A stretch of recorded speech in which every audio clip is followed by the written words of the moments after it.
like I remember sitting through pitches where people were talking about like, yeah, so for an MLB game, you'll be able to bet on something every single pitch. And they were talking about it like, can you think of anything cooler? I'm like, I cannot think of anything that would be more torturous to me than like betting into it's not going to be minus 110 in these fast modes, like betting into minus 115 1,000 pitches in a row. Like I'd rather die kind of thing. Come on, let's go. You think I'm gonna come on here and put one of the Aussies in the elite tier? I'd vote for Rob with 25,000. I wouldn't vouch for you. I can basically just cheat and get the same bets that they're getting. And it's weird because you can also pay your bills at the same place where you bet. See, this guy talks a lot of trash. He's talked a lot of trash about me, Rob, a lot of people in the community, but he's refusing to show his face. Touting yourself as a pretty good NFL gambler. I thought you were an idiot. Say testing, I'm a cuck. 1, 2, 3, 4. The Aussies, going head to head with the Aussies. That's what I drew for, and I said, get him, Kirk. And they call me a mean-spirited name. I don't hang out with them. The Toronto Maple Leafs at 14-1 are staring me dead in the face. I'm already getting, a lot of early. This could be the best Circles Off episode that's ever been done. Welcome to Circles Off, episode number 161, right here, part of the Hammer Betting Network, presented by Pinnacle Sportsbook. I am Rob Pizzola, joined by Johnny from Betstamp. I'm back. You're back. Yeah, I forgot you were away. Sorry, I should like 2 weeks off. Marty Gale came through, as it always does, if you can bet big enough and for as much size as you need to. But I'm back. Yeah. This podcast is, last week you reviewed with Joey Knish. You did the best episodes of all time. Mm-hmm. Apparently, I couldn't miss in that Fezzik episode, as Knish said. I said I came off the bench, I went 8 for 8, couldn't miss. I was laughing. I was listening to that, smiling ear to ear, was very happy. He had a lot of good things to say about you in that episode. He did. I thought Knish was going to roast you for a second there. He's like, Johnny, every once in a while, that guy, that NBA player goes 8 for 8. Oh, man, off the bench. You're like, where has that been? Yeah, he had some good words. I was very surprised about that. Exactly. Not because of you, just because of him. Just because of him. But, he got through. It was a good episode. And today I think we got something really special for you. And speaking of really special. Oh, absolutely. I was going to say like the specialist. It's not even a word. A really special sportsbook for you is Pinnacle Sportsbook, available to bettors in Ontario. Find out what pro bettors have known for the past 25 years. Pinnacle is where the best bettors play. Football season's not too far from now. I know we got Canadian Football League action right now. It's not the same. We're going to have college football coming up, NFL coming up. Make sure you do check out Pinnacle. Obviously, pricing extremely important when you're betting on football. So be smart and bet at Pinnacle. You must be 19 plus. Not available in the U.S. As always, please play responsibly. Before we get into this week's episode, we need pre-likes for this episode. This is going... No, enough. Listen, you're going to like the episode already. Zach, please now cut to Rob introducing the guest, although everyone already knows who it is because you saw it in the thumbnail and in the description. Our guest this week previously appeared on Circles Off, episode number 81, which friend of the program, Joey Knish, last week referred to as the greatest episode in the history of Circles Off. He's a former bookmaker, syndicate trader, and FX trader. He's now the owner of Anubis Trading Limited, which offers consulting on trading software and systems. You can follow him on Twitter at Matthew_Trench. Matthew Trenhaile joins us again on Circles Off. Matthew, how's it going? Going very well. Thank you very much for having me back on, guys. Feel a ton of pressure, obviously. To get the accolades from such a discerning personality as Uncle K is, it's hard to live up to that, really. So yeah, I was very, very flattered that he said that I made things easy to understand, because that is not what a lot of people who talk to me about betting think. So it's great to be back. Yeah, so it's been a while. Welcome back, obviously. Over 2 years since we last spoke, and we did that intentionally. Wow, has that actually been over 2 years? Yeah, it was. Time flies. The old studio. It was we covered so many topics in that interview that I've been meaning to get you back on since then. But it's like we already covered so much. We had to let it breathe a little bit. But it's been 2 years now. You were previously a Pinnacle trader when we had you on last time. So if you want, you can give the listeners an update here on what you've been up to since leaving Pinnacle Sportsbook. Yeah, so I mean, I decided that I wanted to, go out and, make something for myself, but I have limited abilities to raise money, code, or like work too hard. So basically that meant, I was just going to be a freeloading consultant, and hopefully get people to, pay me to just talk at them. And yeah, it's gone. Do you know what? There's a big transition between, receiving the paycheck regularly to like, going on to contracting work. But it's been good. It's led to having a lot of like fascinating windows into parts of the business that even I like had not like been exposed to. And just like I've had people contact me from either from the, both sides of the counter. And yeah, I'm trying to sort of, I guess, build things, but yeah, it's going good. And I'm I still probably even now I'm slightly in the anxious, where's the next meal coming from stage, I guess. But yeah, no, it's good, and it means that I'm hopefully getting paid to talk about betting, which is still fundamentally my favorite thing to do. So what I heard is basically if you're a betting group, you call Matt Trenhaile, you pay him a couple bucks consulting fee, and then he just makes you win unlimited money. That's what the rumor is. Can you confirm or deny this? Do you know what? There's this horrible, like, it always comes down to a trust issue, right? Because there are definitely people who've maybe heard me speak on a podcast, or even just had like they speak to someone else of somewhere where I worked, maybe someone who worked with me at Pinnacle or some other a book or something like that. And they're like, yeah, this guy, he seems to know something at least. And, invariably there's like, we're pretty happy with what we do. We're making a lot of money. So, but could there be something we've missed? Which is that's exactly the kind of call I want to take. I'm happy. One of the best things for me in consultancy is like, if you can just reassure people that like, no guys, you've really looked at everything from every angle here. From my perspective, you're doing a great job, and you should feel like, oh, I can sleep easy at night. I'm not like, missing anything out. But you get this message that's just like, can you help? And I'm like, maybe, what's your problem? You're trying to scale, is it getting the bet placement? Is it the modeling aspect? Whatever. And it's like, well, we just think maybe we could do things better.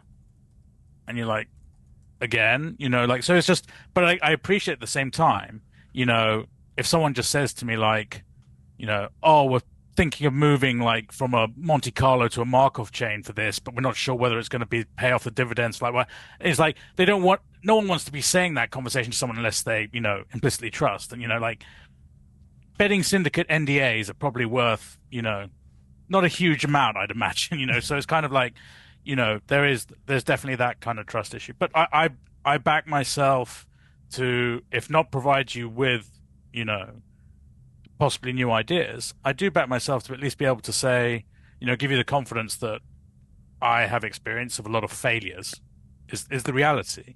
And, if you want to avoid making some of the obvious pitfalls, because there's also a lot of too good to be true scenarios. So people like, it's like, I don't know, I think back to some of the real big crypto exchange arbitrages. Like, so look, the crypto traders were like, how on earth can this price be this different between crypto exchange A and crypto exchange B? Like, why is this not being arbed out?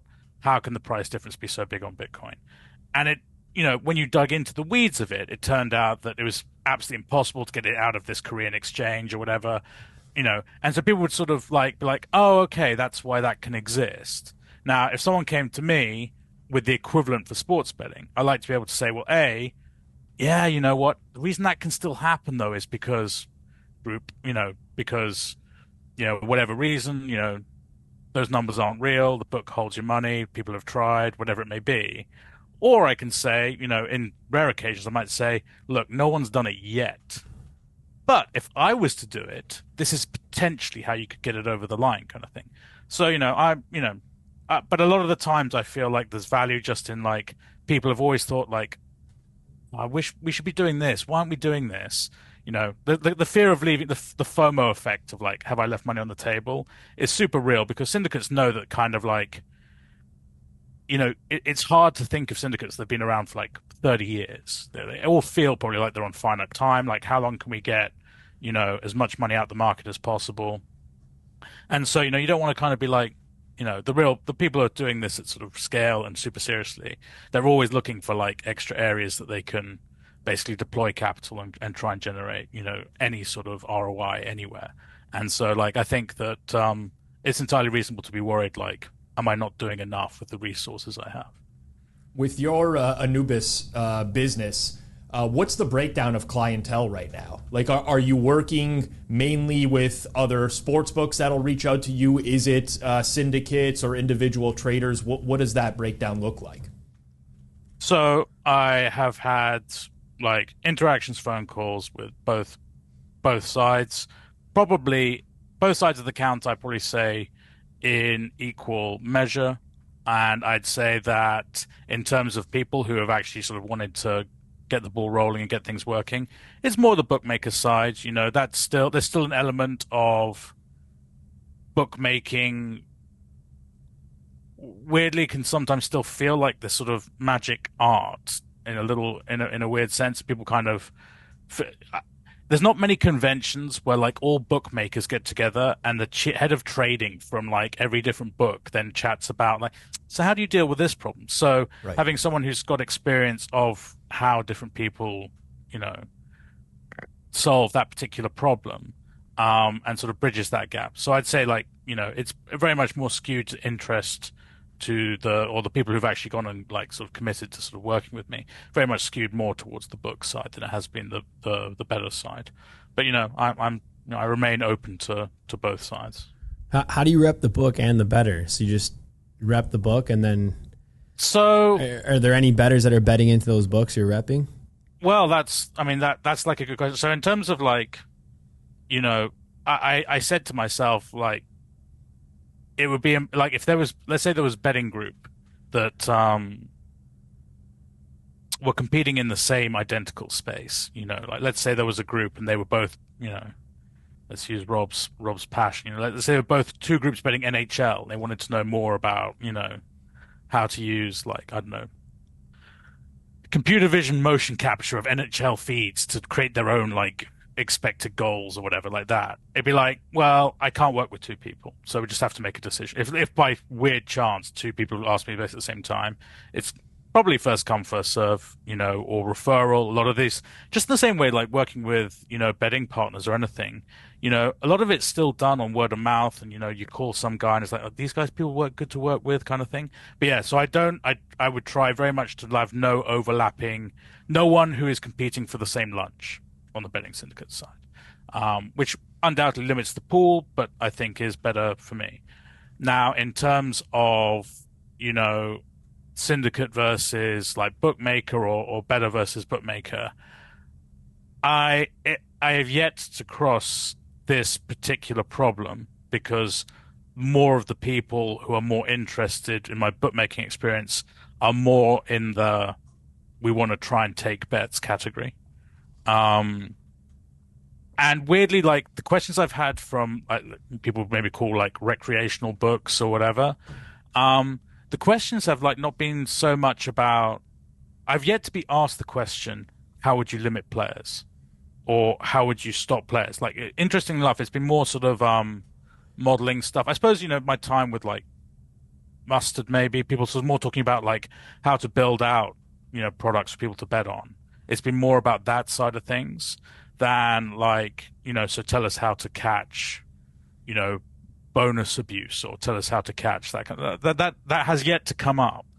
And I think that, to be honest, ethics, hot topic in the betting industry, in the betting space on gambling Twitter right now. But I think, to be honest, like if someone told me like, oh, can you help us like spot past posting, I'd have no problem taking that gig. I'd be like, yeah, I can definitely, we can find like how to get the best feed aggregation, how to work on the time delays, how to ensure like, absolutely happy to take that job on. If someone said like, we're building this mass profiling project to basically, absolutely nuke customers as fast as possible, whatever. In that situation, because I have experience in a broad spectrum, I'd want to know a little more details. I am sort of I semi have the luxury to kind of work on the stuff I'm more interested in, and that's not as interesting a project generally, to be honest. Like profiling, like you guys could rattle off between you comfortably, like the top 10, the top 10 factors to take into account when adjusting, like trying to account for the lifetime value of an account. There's a lot of stuff that's sort of just so easy. And to be honest, a lot of the books have been trying to solve that problem themselves pretty intensely. So getting a contractor in just to sort of look over the homework on that regard, I don't envisage it happening. They're more interested in like, how can we do like SGP calculations faster and stuff like that. And, I don't necessarily, that's not necessarily my area of expertise, to be honest. But those are kind of the problems that I think probably like some external help may be something that they're interested in. We can see that like people have bought Bannock and Angstrom and so on. You can see the kind of things where books are happy to take outside input to try and accelerate their own learning. And it's more in those kind of problems than it is like, it's like, hey, look, I've got the has CLV playbook, right? I know how to close people. I don't need your fucking advice for, how to do that. So, but yeah, no, it is definitely that kind of like both sides. But like it's funny because the betting people I talk to, they're mainly betting into, exchanges or, books that are kind of expecting that kind of action. And yeah, I've not really had the kind of poacher gamekeeper scenario. But we'll see. But when it happens, I'll be sure to tell you guys how it played out in my head. Matt, one of the reasons we wanted to have you on is obviously your depth of knowledge in the space. And we have a wide array of guests here on Circles Off, but you cover a subsection of the industry and like a lot of crossover on topics that we typically don't broach here on Circles Off all too often. And you mentioned consulting on product and trading software and systems. And I want to hone in on that a little bit at the start here because it's something that we just don't talk about all that often and maybe a blind spot to a lot of people who listen to this podcast or watch this podcast. So in your consulting work and your experience, what are some of the biggest advancements that you've seen in trading software and systems that have taken place over the last few years? So, I would say that all the greatest development in terms of like use of technology has all been utilized for scaling. So like in general, like just the scale of the bet processing task has become much larger. Like boring stuff, just like how to optimize for cloud computing, like this, because some of these with all the merging of these bookmakers together, like the Flutter group, the Entain group, so on, these people are just taking it's unfathomable how many millions of bets they're taking at peak times. So just things like load balancing and the experience, like the back end engineers at big bookmakers are like just serious people now, trying to manage that. So that's been like an advancement. Correspondingly, the products that people want now require a lot more computational heavy lifting than they ever have done.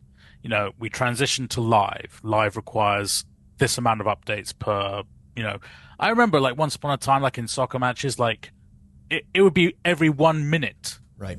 We'd tick the price update, Now people want like an intense number of calculations across an even wider product map. Soccer, we went from just calculating markets that could be priced off the goal matrix, as they call it. So like, team A's got this many goals they could score, team B, and then we wanted to have first half and full games. So we've got two matrices. And then it's like, well, now we need the player props updating at the same time, as well as like all the rest of it. And now we need to actually work out the correlation between them because we want to be able to do SGPs. We want to do SGPs in running. And then on top of all of that, we want to do cash out. And on top of that, we want to be able to cash out one leg of your live SGP and leave the remaining legs open or whatever. Like, it is just like when they're now mapping the calculation space, like people are going, it creates a moat, right? Because it's only like FanDuel can afford to do this, right? You know, Entain, you know, DraftKings, they can afford to like solve this. But there's like, I mean, there's some dude like, there's some guys who are just thinking to myself, like, I do not know how I'm going to get to the point where, and the reason they can probably sort of semi-tackle the problem is because they have so many fewer players. So it's not quite as intense for them. Like, but imagine like if you have like a Super Bowl and you have like 1 million tickets open, and of those 1 million tickets that are open, there's like 300,000 of them are SGPs with 5 selections or more. And each one of those selections has to be updated real time to give a cash out value for each portion of it gets into mindfuck territory. It really does. So that is massively where trading technology, like, you know, and all this automation is like cutting out the human element anyway. It's like the reality is that it's very hard in live game decisions to make human trading decisions that make any meaningful margin difference other than just, oh, the feed stopped up. We've got no live data. That's, you know, the prices are stale. Like, we're getting hit. This kind of, you know, it's like a watchdog role. Other parts of trading technology just haven't adapted at all. It's like, so there'll still be guys and officers around the world looking at what they call bet tickers, bet scrollers, whatever you want to call it. Like, bets are just dropping in like an Excel sheet almost, coming up. There's color coding. There's small markers saying this means this is this type of player, you know, like, there was that moment where maybe we got to the point where, like, oh, look, you can click on the scroller and it takes you to another system that we bolted on that gives you player details. But, like, that has just, it's slow. It's slow in part because maybe it doesn't need to evolve that much. I guess there's not the pressure for it to evolve. But that's just so similar. And, like, the interfaces where people, like, make price changes, like manual price changes, those interfaces, like, haven't massively changed. And, you know, so those things like sort of feel like they're trapped in time sometimes. I mean, and certainly it depends on the, you know, what kind of, like, if you're like a classic, like, let's use like sort of the offshore, you know, US facing style books. It's like, well, there's only a handful of sports our customer base are interested, only a handful of markets. Like, so the sophistication of the tool that the trader needs to use there is just so much lower. Like, the guy at Bet365 catering to the UK market, like, he's got to have more bells and whistles. But even then, there's kind of like, we've got some clicker arrows to move things up and down. We've got some type overs. We've got like some drop downs. You know, it's all kind of stuff that's not like, you know, there's very few like trading back ends that you'd be like, holy shit, this should be like B2B SaaS software. Like, this is so good, it will blow people away. And in fact, I suppose probably some of the interesting things that people have done is the bolt-ons on top of the bet scrollers and the trading backend software, which is often some form of data viz, basically some sort of visualization. So dashboards that can give a large amount of information condensed into a decision making. There's that sort of nice. I've seen some really nice kind of dashboard visualizations of, these are your positions on this current sport, this game. These are the parlays you've got rolling up into it. These are all like that kind of information. Now, you know, you still got to employ people good enough to use that information in a meaningful way. But yeah, I would say if you had to say something like what's so different, like there are literally like completely like grayscale .NET type, you know, brutalist interfaces that look identical to like 2000 when I got into bookmaking, while the back end, you know, the back end 20 years ago was a guy with a piece of, you know, a graph paper, like literally like plotting out like 37th minute, this is what the price lines up with here kind of thing. You know, in the back ends now, it's like, you know, it can do 4 million pieces of those graph paper, you know, a second.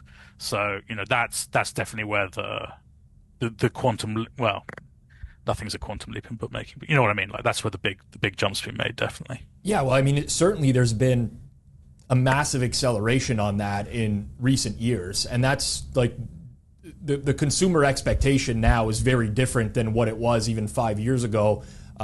Zach will erase the board behind him in a second, but I have experience myself consulting for Sportsbooks. And this is, you know, in the 2016 to 2020 time range. And even as I think about the systems that were in place I mean, I've been in trading rooms for Super Bowls where there's just a trader that is scrolling through a massive list of liabilities that they have for specific props and moving based off of what looks like a Word document. Like nowadays, it's like that would be impossible with the amount of bets that are coming in. Even with live trading, which you mentioned, at one time it was good enough to just be on the board for 25% of the game. Let's have a lineup for 25% of this soccer match. Now it would be absurd. Like people would just, I mean, they would switch to another product if that was the case. And I think it's really ramped up. Obviously, U.S. legalization, Canadian legalization now as well. But I think the acceleration has gone, I mean, it was pretty much a flat line for maybe a slight increase for a decade, couple decades, and now we've just hit like this exponential growth in what the requirements are for a trading team. 100%. I mean, I kind of like, you know, once upon a time we gave customers like one storyline and you had to pick. Your storyline is Team A or Team B and how much Team A is going to beat Team B or vice versa, you know. And now we're allowing people to create complex storylines with like multifaceted, like, you know, parlay combinations. And so it's like, you know, it's like a free-form computer game. Like, yeah, one person's view of what's going to happen and what will be entertaining to them can differ wildly from another person. And we've facilitated the ability for them to manifest that in a bet. I don't think anyone necessarily envisaged just like, I remember like people were like, really, people are going to parlay live? And people were kind of like, oh, I can see it, but like, is it? And it's just like, bang, just absolutely, you know, just suddenly now people want to be able to like, you know, my initial interpretation of this game was that LeBron's going to blow them away. They're going to start slow in the first quarter, you know, come the third quarter, it's like, and the moment like the storyline isn't playing out how their first SGP was like going to happen, they're like, rewrite the script. I'm in charge here. I'm now going to, this is now how the game's going to go. I've seen it. LeBron's off. You know, I've seen him. He doesn't care today. You know, so now I need a new storyline to back. And it's like you're just allowing like people to inject so much complexity into your system. It's just, and it really does seem to be sort of exponential in that regard. But yeah, I mean, it's, you know, it's been phenomenal for the profitability of the books, undoubtedly. Also, you just think about the behavior of an average consumer. I grew up watching every NFL Sunday with my friends and having them over or going to a buddy's house, and we were betting at a very early age. But it used to be you bet the early games, the 1 o'clock Eastern time games in the NFL, and hey, if you had a losing 1 o'clock, guess what? You can just throw some money down on the 4 o'clock games, and guess what? If you lost there, you had that 8 o'clock Sunday night football game where you could chase all your losses for the week in that game. Now the behavior with my friends is completely different. You have the 1 o'clock games, and if they're losing, at halftime they're making live in-game parlays on the remainder of the 1 o'clock games. Like it's expedited the chase game factor has come much earlier because of the evolution of the product. It's actually pretty dangerous to the consumer nowadays with the amount that's available to you in real time with what's happening there.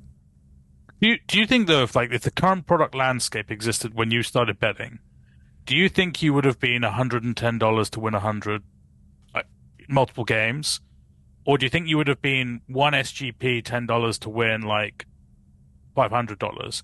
Or would you have bet 10 SGPs up to $100? Like, because I don't even know if the staking landscape would exist the same way. Like, I still come back to the thing that in my mind it's kind of brilliant in a sense. The American odds system basically encourages you to bet $100, right? Because we've made a system to, you know, this is what you need to bet to win $100 kind of thing. And it's like, it's sort of perfectly set up for that. And then we look at like the UK, for example, where the average odds of what was bet, you know, once upon a time it was like horse racing. You know, you couldn't bet on, you know, soccer once upon a time, and like maybe greyhounds, you know, but like the average odds was larger. You know, the idea is that if you bet $100 every horse, even with favorites, you know, maybe 2 to 1 or whatever, you know, you go broke faster that way. So like stakes were smaller, people would maybe bet on 10 to 1, etc.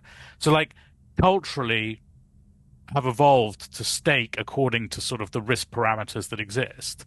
And I'm just like, there was a discussion. So I read an interesting article recently about the computer groups who bet into horse racing in the US. So they exist in all all horse racing pools around the world. And one of the things that the guy mentioned, and this has come up quite frequently, was that horse racing tracks should stop promoting or allowing these bets that basically are some form of roll-up bet across all the races, basically. And, the argument was that this kind of gouged the player, reduced turnover over the races, etc.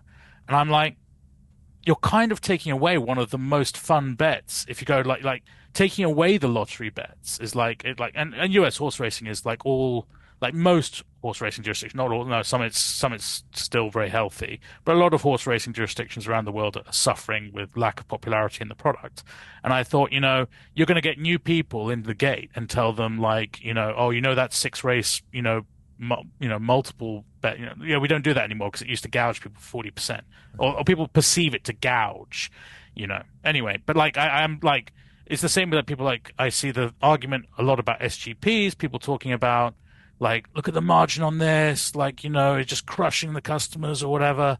But I very much, because I've just observed like retail type betting patterns within the UK, where a lot of people will go in, they play parlay cards for like the 3 p.m. kickoffs in the UK, and they're betting just like £10 to try and win like 100, 200, 300 pounds. And they're really happy with the buzz they get from that level of bet. Mm-hmm. And I sometimes feel that, like, even if I bet like an SGP for each game on NFL Sunday, but I had $10 a time, does that feel like, in terms of a responsible gambling perspective, which, obviously we've all got to be, aware of, is that maybe better than like the 110 lost, 110 lost, 100, I sometimes think that, and you just can't get away from the entertainment factor of it. Like it's so, like, the engagement, even I'm, who like not that interested in it, but even I am more interested in like looking on Twitter sometimes at like, how many legs is that?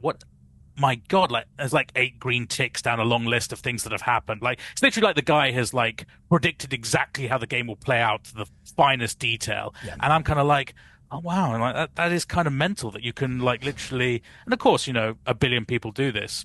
People are going to hit, some people are going to hit them. But I'm kind of like, already that's kind of like, if you were telling the story in the bar, that's already like such a more interesting story than like, what happened? Well, bet Baltimore, yeah? They cover? They did. Oh, nice. It's just already, I'm kind of like, I'm checking out on it. Whereas like, so, and then I thought it wasn't going to hit, but then the final over 3.5, over 3 points for this guy, and he hit it at the buzzer and kind of like, and I won 10,000. Like, that stuff is just like people like, I think there's almost a section of the crowd that kind of like, legislators should step in and stop it, and like, Ohio should not be the state where this kind of stuff happens to customers or whatever. It's like, come on, guys, like literally you're becoming the fun police at this point. Like, it's just, it's here to stay, and people love it. And like, when people think about like talk about the margins, it's like you're multiplying, in the simplest sense, you're multiplying things out. Like, and I'm like, just multiplying margin will create high hold products. It's like, now, I could argue that, let's say minus 110, like standard. I could argue that for each further leg of the parlay, the next one should be treated as if it was minus 108, minus 106, minus 104. So essentially, we try and taper some of that juice multiplying effect. Maybe that's like better. But in a world where people couldn't give a crap between the difference of minus 115 and minus 110, like, how do you sell that? It's like, look, you go and put this exact same 10-leg parlay, if you've got time, before, the game starts, at DraftKings and FanDuel, and then you'll see that you're going to get paid out. Like, Odds Checker, actually, I don't know if it's in the US version, but the UK version did this same game parlay price comparison product. So the idea is that classic options, like over-under points, cover the spread revenue, you could put in like 5 or 6 parameters, and it will compare it across books. And funnily enough, there's, as is so often sometimes, the betting comparison sites, the kind of the odds screens kind of for customers, like, have built their own versions of comparing, because people are finding correlations in the same game parlays that haven't been factored in, doing the price comparison job there. But generally, it's like a really hard sell to tell people, if you bet the next 500 SGPs with us instead of there, you're only going to lose like, $3,000 instead of like, $5,000 over there. It's really hard messaging. But I think sometimes people kind of like, it's like, oh, this market's like minus 40% hold or whatever, and this is like only minus 110. It's like, we're not comparing like for like here. It's like, and also like in terms of a risk curve, the more you multiply out things, like the smaller the probability, the larger the variability that can be in the outcome. So whenever you're multiplying lots of things like that, you're always going to have just like hold is just a function of probability in many regards. So like I never quite understand people's obsession with like, you may be having fun, but you're going to be losing so bad. And it's like, okay, well, I think they'll live with it. They'll get over it. It's an interesting perspective. Like you asked me, Matt, if I had grown up with same game parlays instead of, just straight bets or whatever, what would my behavior be like? And I will say, I mean, each bettor is very different. And there are some pro bettors who are only going to look for edge regardless at all times. They cannot, in their mind, like justify laying a bad bet or making a bet for fun. I'm not like that at all. I like to make recreational bets to enjoy a game. They're not big. I don't even consider them a portion of my bankroll, but it's just something that's fun for me to do. I rip all sorts of same game parlays during NFL season, and I love the bet type, I think, because it is so intertwined with ego almost, in that you're predicting the game, but exactly like what you said, it's more than just saying, I think the Cowboys are going to cover today. It's, I think the Cowboys are going to cover today, but they're going to do it with a second half comeback, and Dak Prescott's going to have to throw for a ton of yardage, and the Vikings are going to run the ball, and this guy's going to go over it. Like, it's creating this story, and it's so much, it just feels so much better to be right when you're correct on this whole story rather than an individual bet. That's what drives me to make those bets more so than the money. Obviously, the money, you want to win, but that's what I find interesting about the bet type. I think where people really take issue with the SGPs is the way in which they're advertised, because it's all around. I mean, they are lotteries in a sense, but it's a lot of success stories, right? Like, this person put down $10 and won $100K off of that bet. That could be you as well. It could be, but in most cases, it's going to be you putting down $10 and losing the $10, right? I think that's where some people see some responsible gaming issues with that specific bet type, with just the way that it's marketed. I go back and forth with that one a lot, because I don't know how you market that, but it is a fun bet with the opportunity to win a lot. I mean, if it was me growing up, that would have been my life. I would have been just placing same game parlays with no edge and just be like any other recreational bettor. I saw a guy yesterday on Twitter. He posted 2 days ago. It was a 15-game MLB parlay, like every game, and he went 12 of 15, and he was like, I'm getting closer. Like, I'm getting close. Like, I'm hot.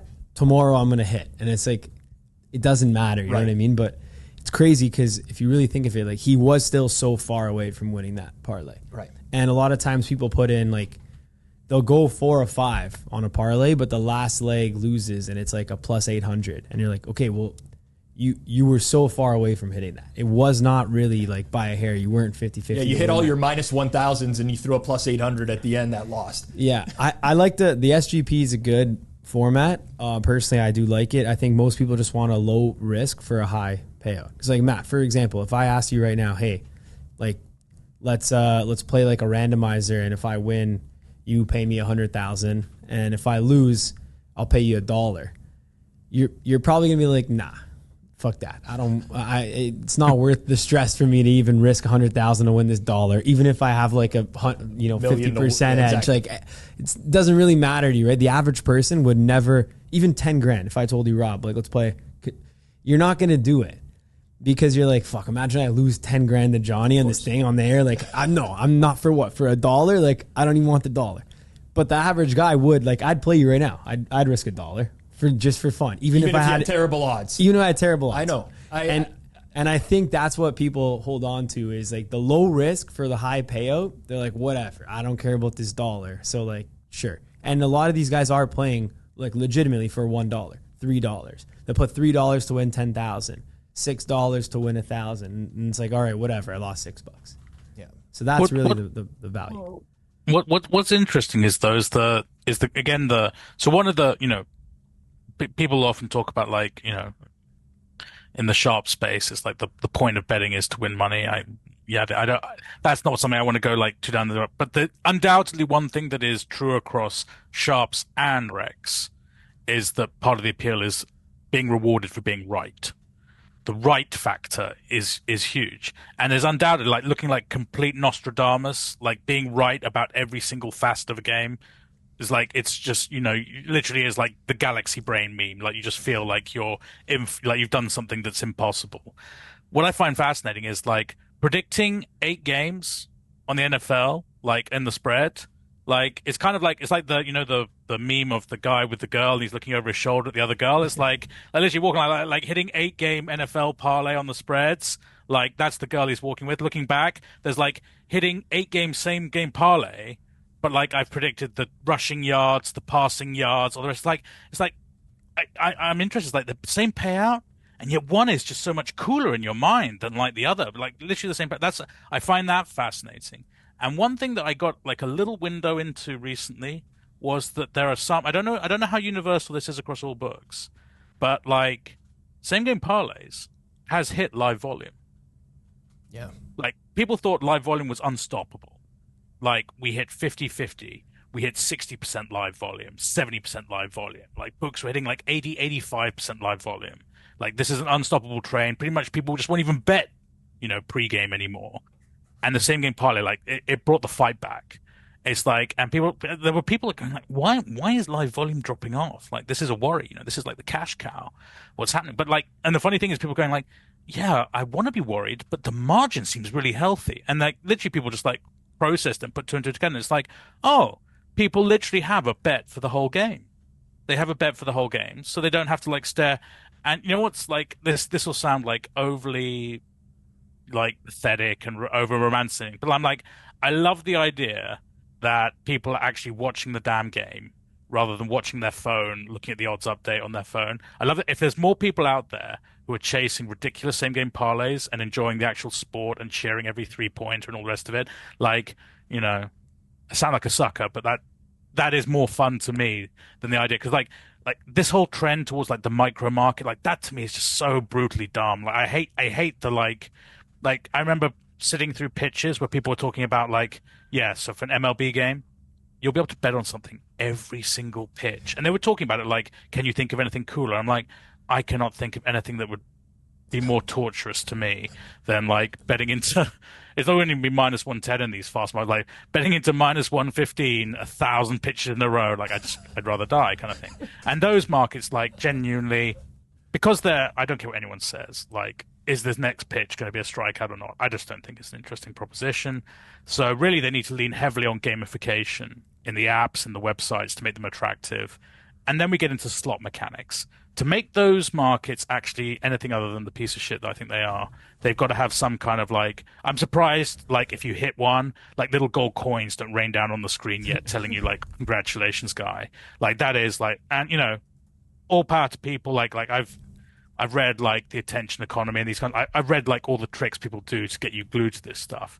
But like I almost find the idea of the same game parlay, you and your buddies, you each pick your same game parlay, and then you sit down and watch Red Zone, which is like, I mean, is there any purer religious experience than Red Zone? Like literally you're there, just like, I love the idea, like instead of looking at our phones, like trying to, like, oh, what's the, price update? Like, I just love the idea that I'm just like, watch the game. Like, what I think is that the cross same game parlay across all the games on Red Zone, like I've got something that's like total touchdowns across all games, all the rest of it like that. Like every time they cut to something, it should be like someone in the group is like, oh, that's good for you, buddy. Like you got that guy like overpassing yards, whatever. It should be like, and that is how like, that should bring that to me. It's like, if you're a mainstream, like old school media broadcaster, like, I would literally be having like if I'm ESPN, I've got like whoever the talking head currently for ESPN. I've got like I want to see Shaq's same game parlay listed on the side of the NBA game.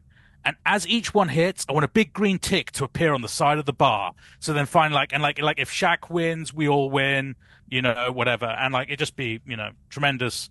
I think genuinely like it could really be because I think it feels kind of $10 same game parlay to a guy is like, congratulations, you win the car, whatever. That just has like a kind of more innocent vibe to it than like the kind of guy takes, a ledger out from behind the bar. So what is it like? I'll have 500 on the Patriots, whatever like that. That I think in the American mindset it could be wrong, but it feels like there is sort of still this kind of like, oh, that's a bit seedy.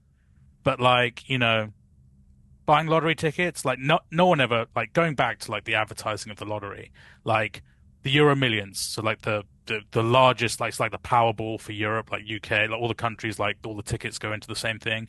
And it's always like, what's the advertise? Literally must be the easiest job in the world. So what's the ad campaign, guys? People with swimming pools, butlers, massive cars, whatever. So what's the messaging we're sending here? Well, win 150 million and it's pretty cool. Like, yeah, okay, great. Like literally, let's go to lunch. And it's like, that is completely fine. And like people like, I think the funny thing is a lot of people are like, oh, but people only buy like 1 or 2 lottery tickets. Like, dude, they do not. There are people who buy like 100, 500 lottery tickets. And when they're getting the lottery tickets, they're buying the scratch cards next to the lottery tickets at the same time. So it's like, I find it so like, the adversarial like bookmaker versus bettor, like, don't get me wrong, they're advertising aggressively until someone puts something that says you can't advertise this way. They're going to push horrific limits. They will go, and people like, don't cry. This is capitalism, like, we allow people to like advertise like fast foods filled with shit and all the rest of it. Like that people will push right up to wherever they're allowed legally to push. So, hey, we removed we removed cigarette advertising in the UK. There's heavy restrictions about alcohol advertising. Like if anyone says like, oh, you're pro bookmaker, whatever, so it's like, totally, I am. I love betting. I love bookmakers. I love bets, whatever. But like in terms of like the advertising, yeah. If someone said to me like we wiped it out, it's illegal tomorrow, I'd be like, yeah, no skin off my nose. Don't care. They bug me. They bug you. I make my living from bookmakers, and still like it bugs me to see all that like advertising. People obsess over the messaging of the advertising. It's like, oh, but they say like you can get rich and you can win infinite with us, and like that's the problem because they close you. It's like, the problem for me is just the incessant, like, it's so brain dead, like, bookmaker. When was the last time you saw an ad that you were like, oh, that's kind of cool, that's clever, I see what they did there? It just doesn't happen. It's just saturation, kind of, like, yeah. I have to deal with Chris Rock at the moment with the MGM campaign in the UK. Oh, interesting. And the only enjoyable part of that, one thing that's interesting is MGM thought that Chris Rock translated universally. Like, don't get me wrong, UK people obviously know who Chris Rock is, but like it's not like they didn't get like a very UK facing person, right. But they get like him to say things like, so same game parlay might be called Bet Builder in the UK. So it'd be like, get your Bet Builder, and it just sounds so weird to hear him like he's clearly been held that script, and it's kind of like I have that image of Lost in Translation, like Bill Murray of like being given the kind of script, like I got to say what, okay, like, and I just picture like Chris Rock just looking at this going, like, how much am I being paid for? Oh, like $1 million. Well, okay, yeah, I'll say whatever crap they want me to, like, because it's just like some of the jargon that he has to put, and it's like when he's saying like bet over corners in the Euro competition, like it's like, come on, like you must just be going mad, like having to do this, but. Yeah. Yeah, it's interesting. I thought we get Jamie Foxx for MGM in Canada. I thought that Jamie Foxx might have been like the worldwide MGM guy, but I didn't know Chris Rock was doing MGM. So they're picking based off of the region, which obviously makes sense. But yeah, anyways, I didn't want to interrupt you, but you mentioned the MLB betting like the at bats. Like, oh, I don't want to bet minus 50. You know what they got to do? So by the way, they have like live same game parlay. So you're even saying like live, and then it was ellipsed by same game parlay. For the micro betting markets, like next pitch, they got to just allow you to combo those for a while. So for example, like a guy's coming up, Aaron Judge is coming up to bat. You have to be able to pick the whole at bat with like crazy odds. So you pick like strike, ball, home run, and then it's like massive payout. That would actually be something you can watch. Yeah, you know what? I'm in. I'm in on that. I definitely am in on that. And can you imagine like when they bring up like the strike zone box, and like you've missed out on your fifth leg because the ball's like it's been called incorrectly by the umpire. Like, anything that like increases umpire rage, umpires listening to this will hate me for saying this, but the reality is like people say like VAR's the worst thing ever in football. I am like, I don't like VAR. I am, kind of a Luddite in some of these things. But one thing you got to say is like, in terms of like, because Twitter has kind of coined this environment whereby no such thing as bad engagement. It's like, the algorithm just wants rage. That's all it cares about. And it's like VAR is just, I mean, it's hard to think of anything that's created more rage than VAR, like in recent times. And I just think like suddenly if people like literally like there's one pitch and it's like, that's a strike. I've won $10,000. That's definitely a strike. And it's like ball or whatever, like what? Like that. And then, and essentially at some point we'll just be all videoing our responses because you don't want to miss the one time that happens. Like, because let's, the GRP video was, I mean, is that one of the more significant Twitter events? I feel like even I don't even know which video you're referring. You could be referring to 3 dozen is this the one where he bought his New year. Balance sneakers, or no, going back, the Player of the Year ticket was. Oh yes, the Joe Flacco comeback player of the year. And they like literally like for me, like I remember when Sky, which is like sort of the sports broadcaster in the UK, I remember like when they first started showing like basically 2 fans commentate on a game, like in a split screen or whatever.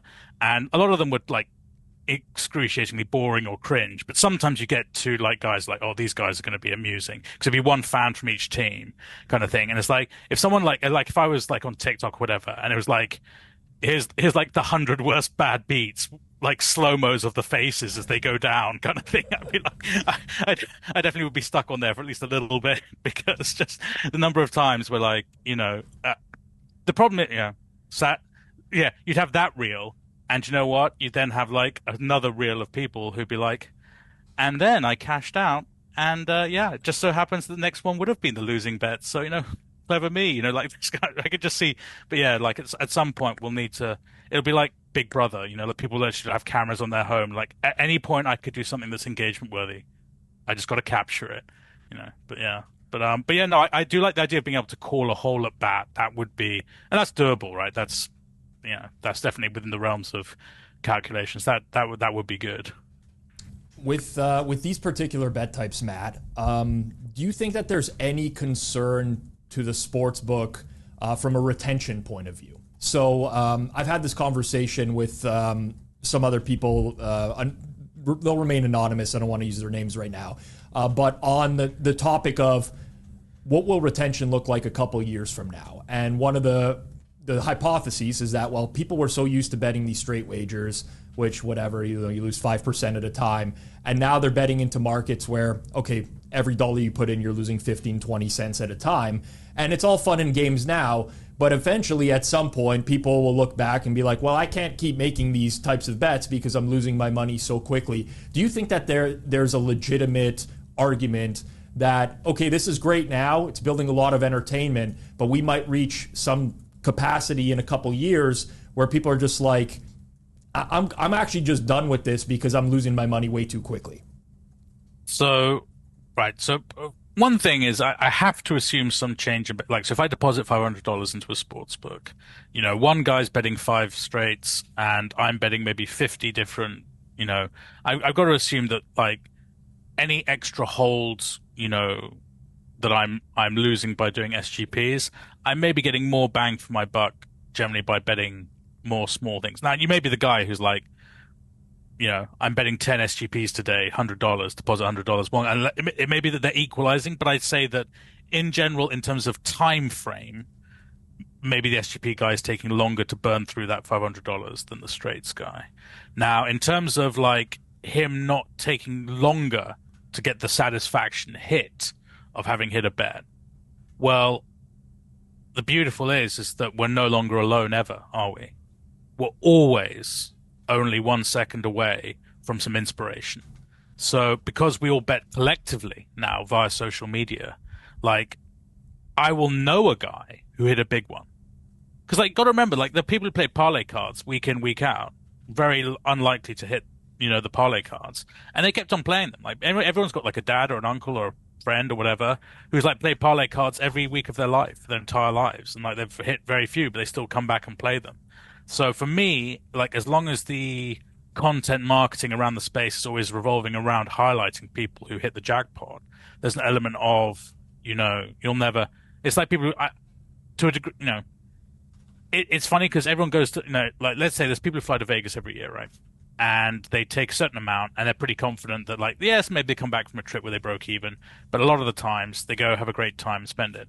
I think the SGP provides more opportunity for kind of an emotional high-low experience that can be shared with other people that maybe then allows you to remain engaged in the process of placing them.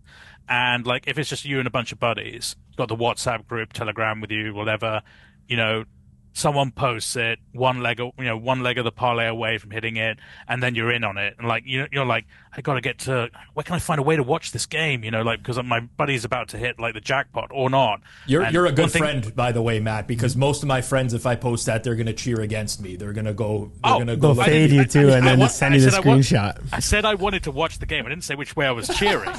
Like, I definitely, like, but yeah, no, I think, the increased engagement factor of that is definitely going to stem some of the retention thing. The other thing, though, is that I think the books used to do this kind of almost on autopilot without realizing, but now it becomes a more conscious business calculation in that once upon a time you had your big whales and you'd be like, okay, this guy gets a reload bonus, or this guy gets whatever, like just, you could almost look at his graph and it's like, oh, that's ugly. He's like, he's only supposed to lose 5%. He's losing like 20% over this last NFL season. So, we got to look after it. We got to get him into MLB for this year. So maybe the, 200% reload or whatever, that kind of thing. They managed it because they understood that these people now they may not be talking whale in terms of value, in terms of absolute dollars, but SGP has turned a lot of us into whales in terms of long-term lifetime value, in terms of quality of player. A guy who plays only SGPs and plays like 10 a week and $10, maybe $100. But like the other beauty is like SGP, like you don't have to wrap any data. Live data is just an absolute ball breaker. So you don't even have to soak up that. Like the guy who bets just pre-game and just loses and is like that.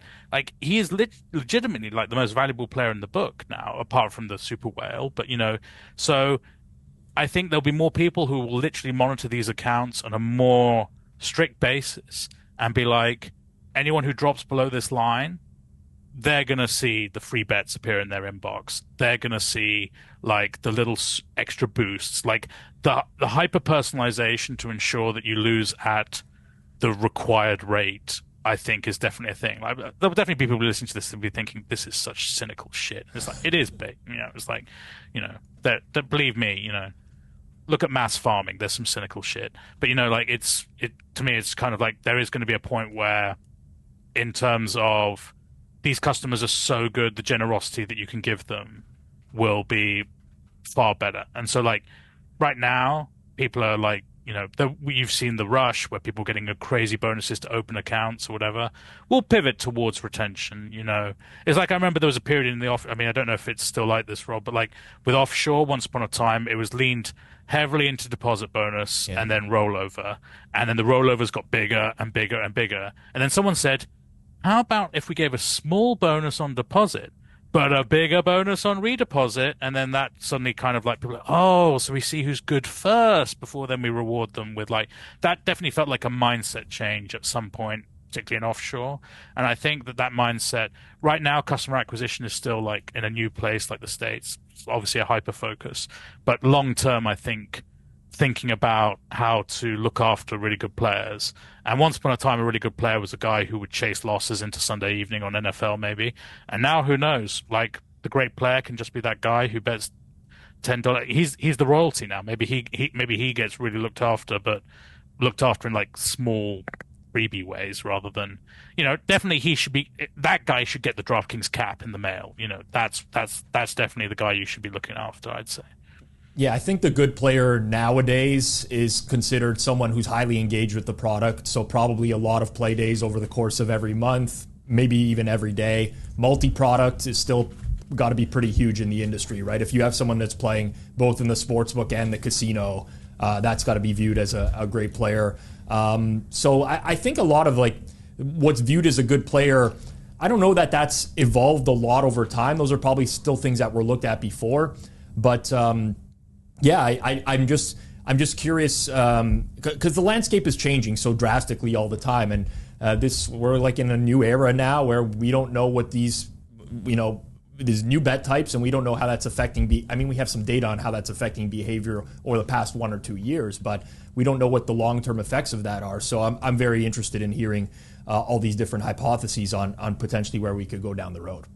Well, I mean, one thing I would like is like I don't know, but like it feels to me that DraftKings and FanDuel, when they were DFS sites, purely DFS, like if someone won a Millie Maker or whatever, like or you were like a top DFS player, you'd hear about the crazy shit that they did for you, like flying you to the Playboy Mansion, all this kind of crazy. Like I met someone who's flown to the Playboy Mansion. It's quite a disappointing story, sadly. But anyway, like you hear about these things. What I think is that FanDuel and DFS right now be like, why am I not hearing about the guy who hit the biggest same game parlay of the weekend? And what happens is we flew him to the DraftKings lounge in Vegas to like live it up because like you almost, and again, sorry, we're entering into cynical territory, but you're almost like, we're rewarding this guy. Like he already won. People are like, hang on, he's already won like $50,000. How much more reward does he need? No, because he was so damn clever. He picked out 12 different things that happened in the game. Do you know how galaxy brain that shit is? So you almost make it look like it was the skill game. You make it look like he's the DFS, because DFS winners, like, were always projected to be like, because it was, they're just taking the rake, so it's not adversarial. It's kind of like they could always promote them as like this incredible winner. They're so brilliant, they're genius or whatever. And it's like, I think if you really wanted to, you could be like, and we took Bobby to like the Super Bowl because he was like the biggest, like you could like submit your ticket, like so every weekend you could submit like a circuit contest, like each weekend you could submit a ticket and put a tick next to it, like that's my SGP like tick for the competition. And then at the end of the competition, there would be a guy A who hit multiple SGPs across the NFL season, and B would be up. He'd be up a lot, across all their DraftKings or FanDuel's like customer base. There'd be some guys who were like, and you'd have a leaderboard, and then there'd be people putting in like, I need a 20-leg parlay for the final weekend to get into the top of the leaderboard or this, like that. And then you take these guys, big photo with them, just living it up, whatever, like at the Super Bowl, like, pressing flesh with all the players or whatever. And they'd be like, these guys were like DraftKings, like the DFS, the SGP Avengers. These guys took us like, and they added up, like totalize it, like these guys took us for $5 million this NFL season. These are the biggest brains in sports betting. It's all complete bullshit. But then again, I mean, everything in our industry is complete bullshit, sadly. So it's like, but yeah, I just think they just haven't even hit the limits of like how they should be promoting this and like, really going about just making it cool. Yep, totally agree. On the flip side of this, Matt, I'll ask you a very broad question. You could go in whichever direction you want. But we've talked about, I guess, the good in the product space in terms of innovation within sportsbooks. What do you think are some of the biggest weaknesses or blind spots right now in sportsbooks? And that could be from a product perspective. It could be from a trading software perspective, internal systems, anything that you want to share that you think is a huge blind spot right now. So, we are, I suppose, getting into the point where the complexity of the products that they're offering is getting to the point where like humans can maybe not fully understand the level of risk that they're going through. Right now, risk management does still revolve largely around the fact that as a bookmaker, your counterparty, the bettor, is not as smart as you, so therefore the risk should be minimized in that regard by virtue of the fact that you don't need to worry about too much. But, we've seen some examples of tickets of like what look to be fairly heavily correlated parlays at like a FanDuel or a DraftKings, these kind of things. And you just think to yourself, one thing that is true is that the average advantage player has been given a huge leg up by software.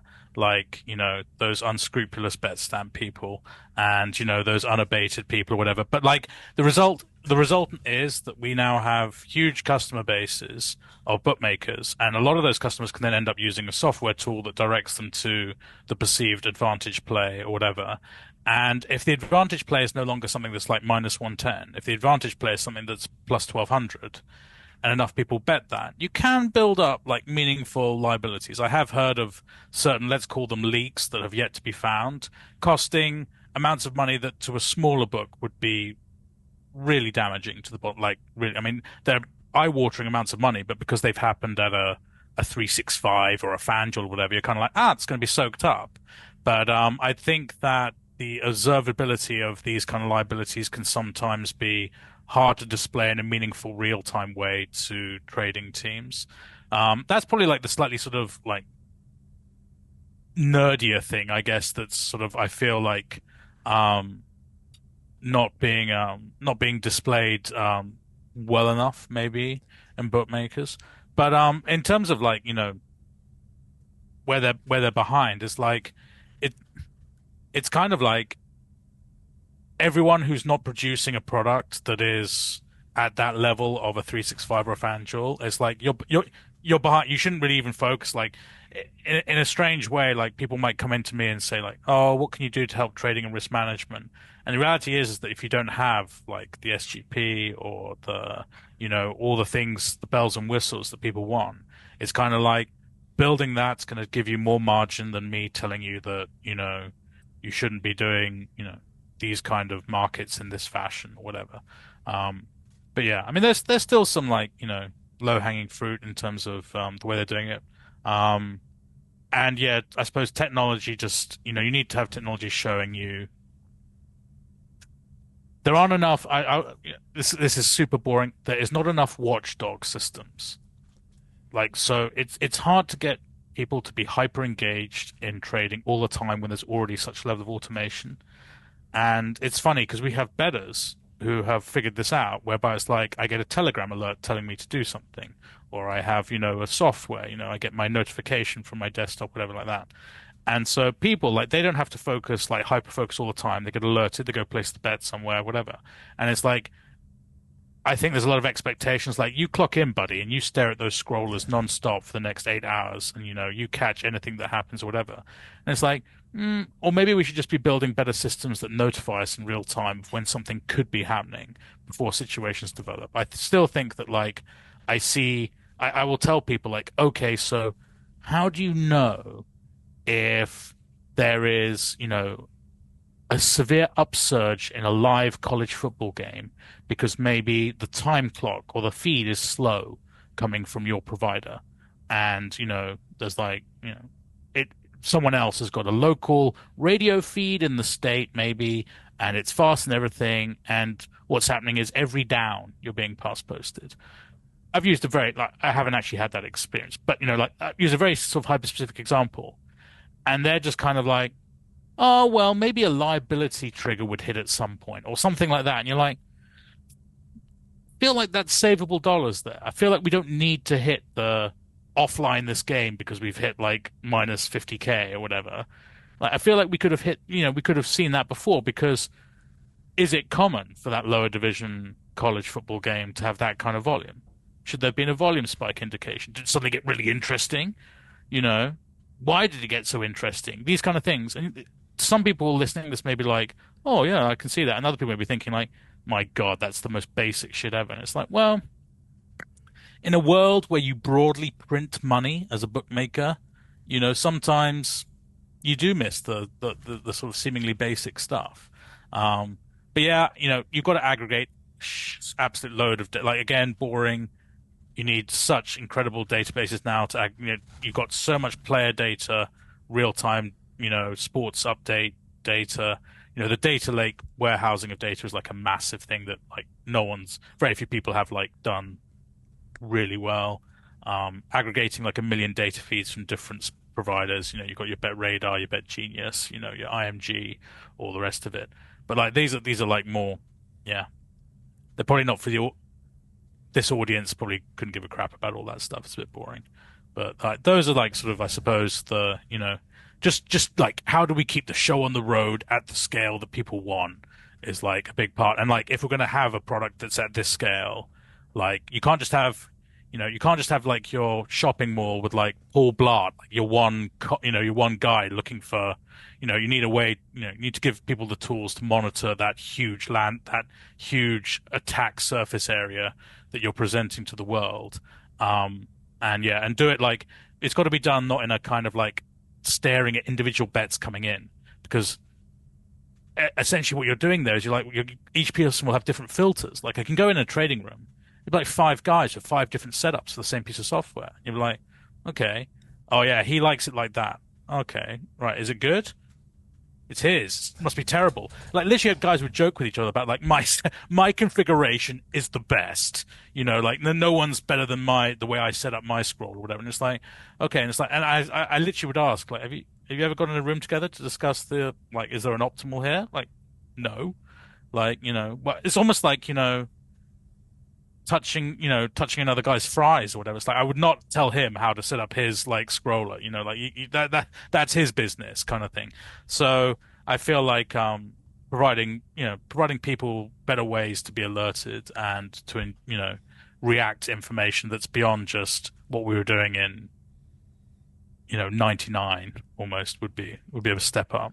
Yeah, it's pretty topical as well, too, when you consider a few months back we had the Jonte Porter situation with DraftKings building up a large liability and I mean, listen, I can't speak to the exact specifics of that situation, but I think a lot of people's takeaway from that story was like, how could they have built up this much liability and not realized it on a bench player, essentially, through same game parlays. So yeah, I think technology, it's a good example, Matt, that you bring up. On the same subject of technology, have you heard of any artificial intelligence being used or utilized in trading rooms right now for sportsbooks, or any other potential emerging technologies that might be a little bit under the radar that are being used?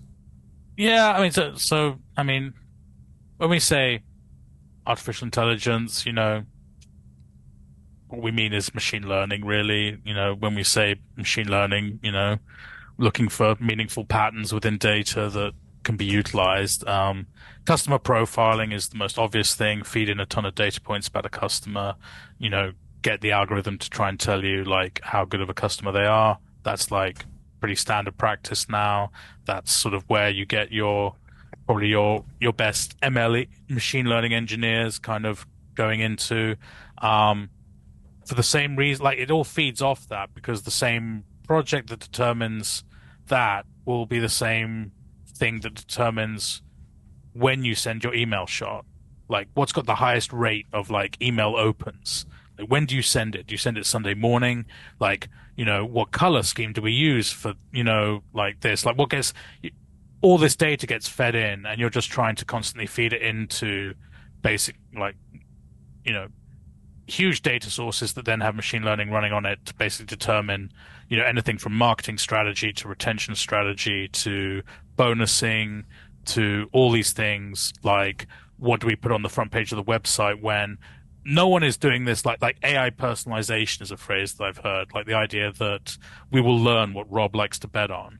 And what would be great actually is like, so if the AI was doing its job correctly in one way, Rob would log in and it would take him straight to like NHL spread or whatever like that. Thank you, Matt. I've been waiting for this for years. I don't have to look at the live Swedish soccer on the homepage when I log into my accounts. And the reality is if the AI was really doing its job, it would present Rob with EPL money line, Rob, because we don't think you're going to win here. Right. So you can see this, and NHL is buried in the menu like 4,000 clicks away. You'd be like, how? I can't even find it now. Where is it? Like, hang on. There used to be a search bar at the top. Have they disabled the search bar here for me? Like, I can't even put Leafs into like the search. No, it's like, so that would be. But yeah, no, that's the personalization.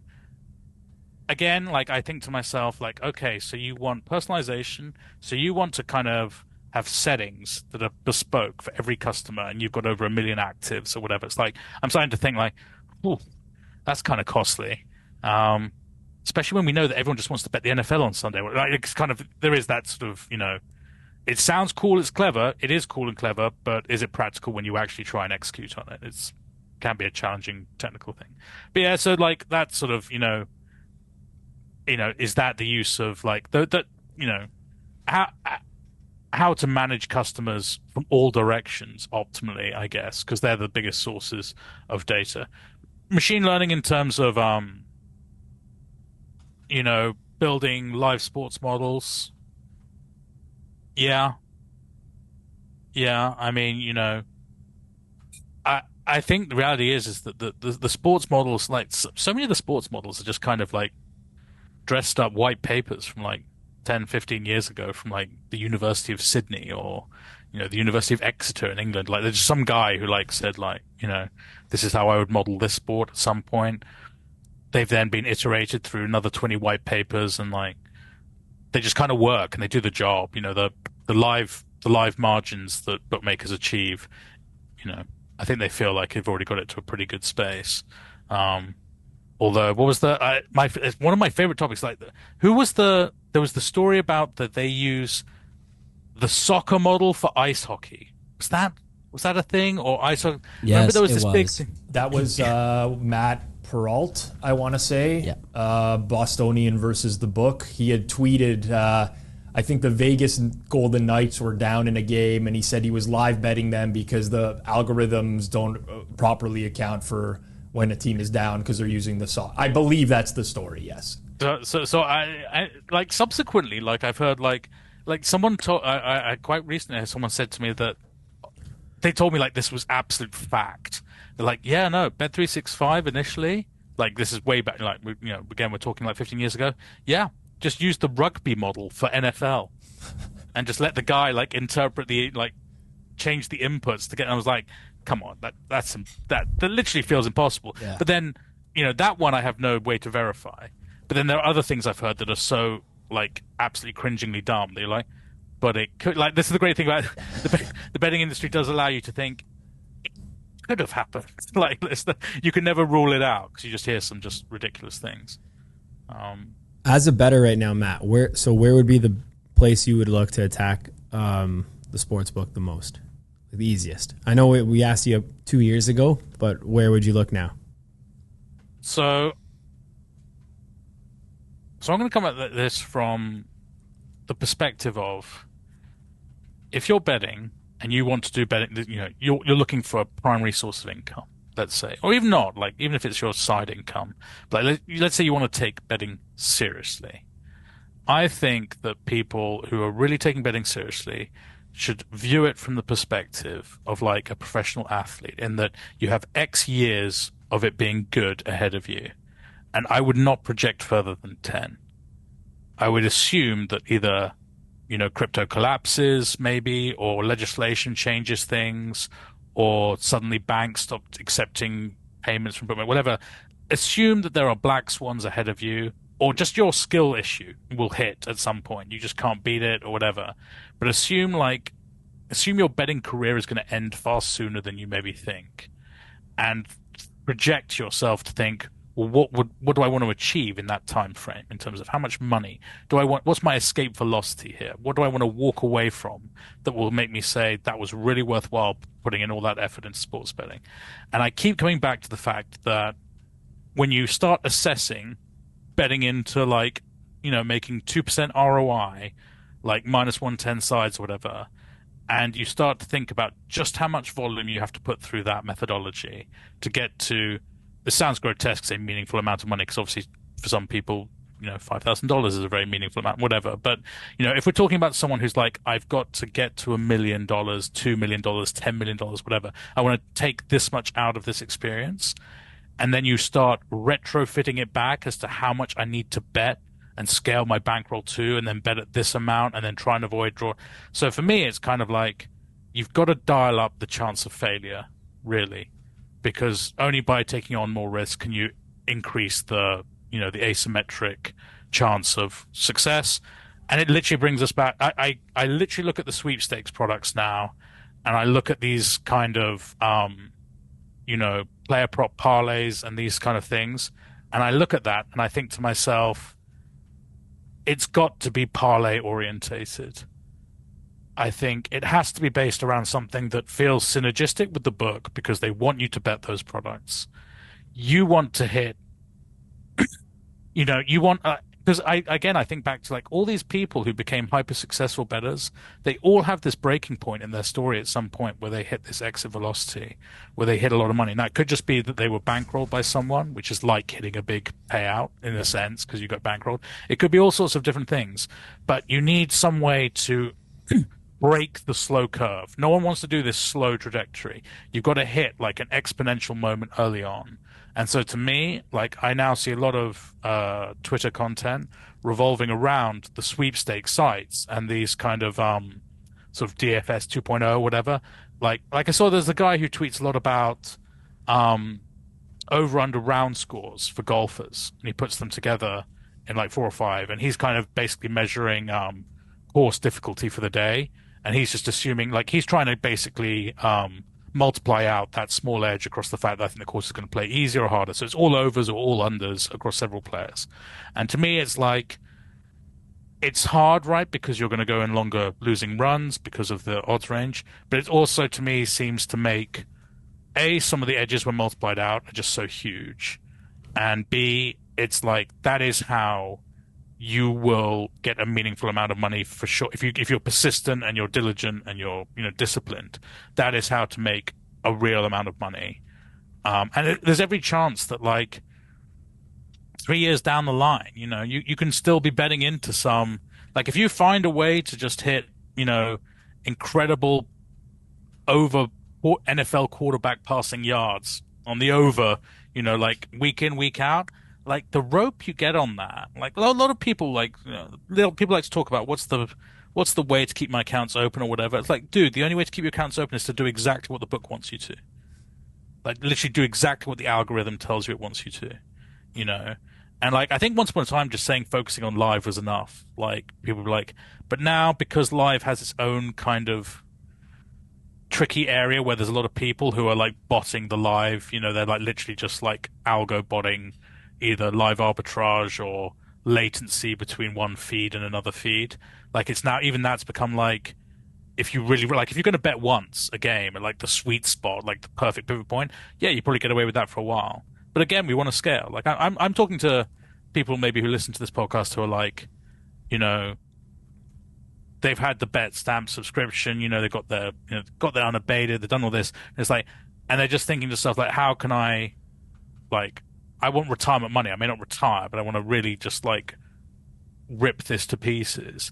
And it's going to be by doing something that books want you to be doing and at scale. And you're going to have to put yourself at risk of ruin.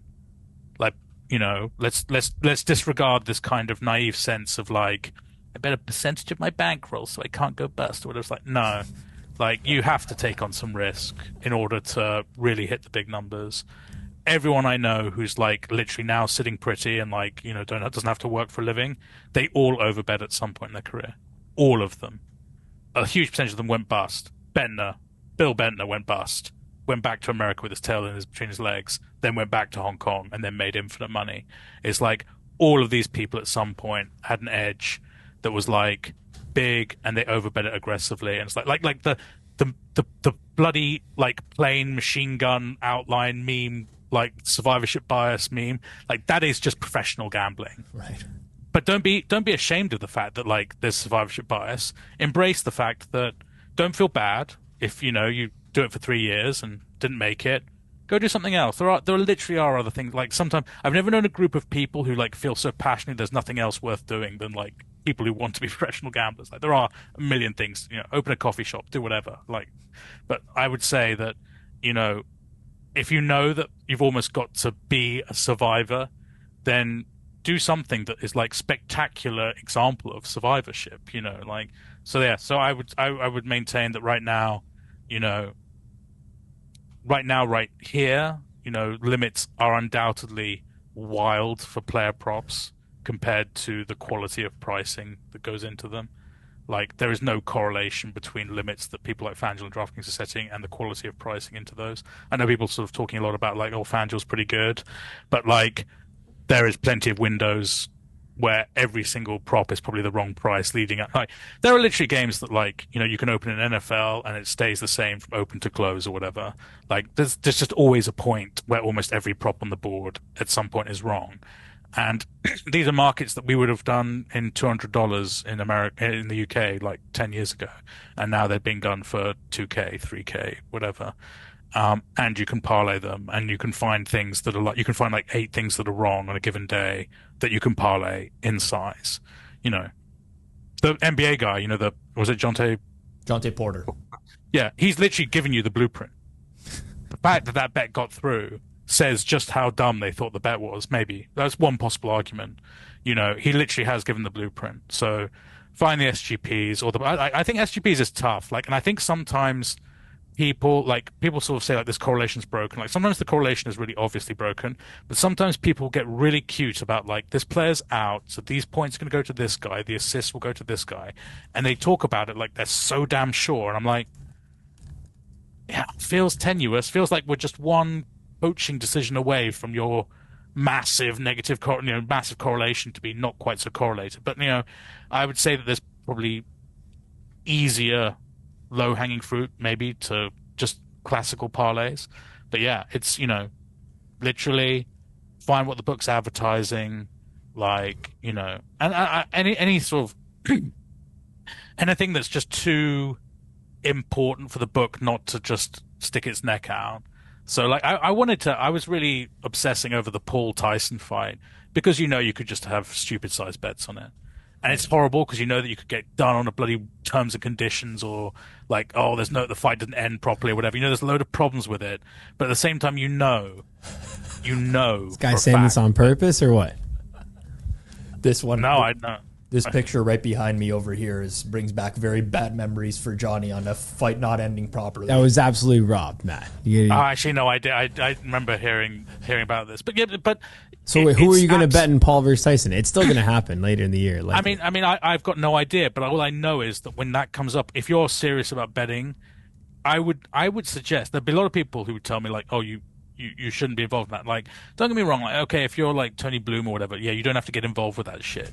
But if you're aspiring, and so basically, if anyone tells you could have a huge amount of money on something where no one knows the right price, you've got to be thinking, well, I've got to be there. You've got to be thinking that I got to step into that. You know, look at it from all angles. Like, I don't care. You know,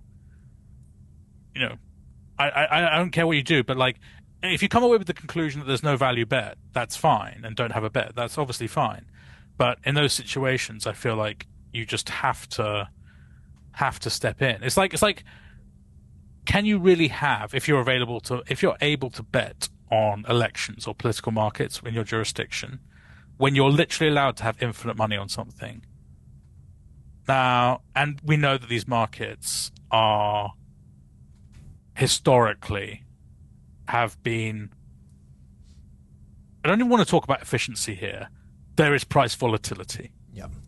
You know, you look at the price 24 hours before even the election, you know, it goes to vote, and then actually at the time of vote, and there's a chance that if you took the best price on the 2-3 outcomes across that time period, it comes to 100%. That's what I would, you know, determine, like the sufficient price volatility that the market self-arbs in a short time frame, and you can have infinite money on. That to me suggests you have to dedicate, if your ambition is to live on a, you know, desert island at some point, you have to step in. Now, you can get cute with it, you can hedge it, you can try and, you know, optimize it, whatever, but like that to me is like, you can't turn those opportunities down.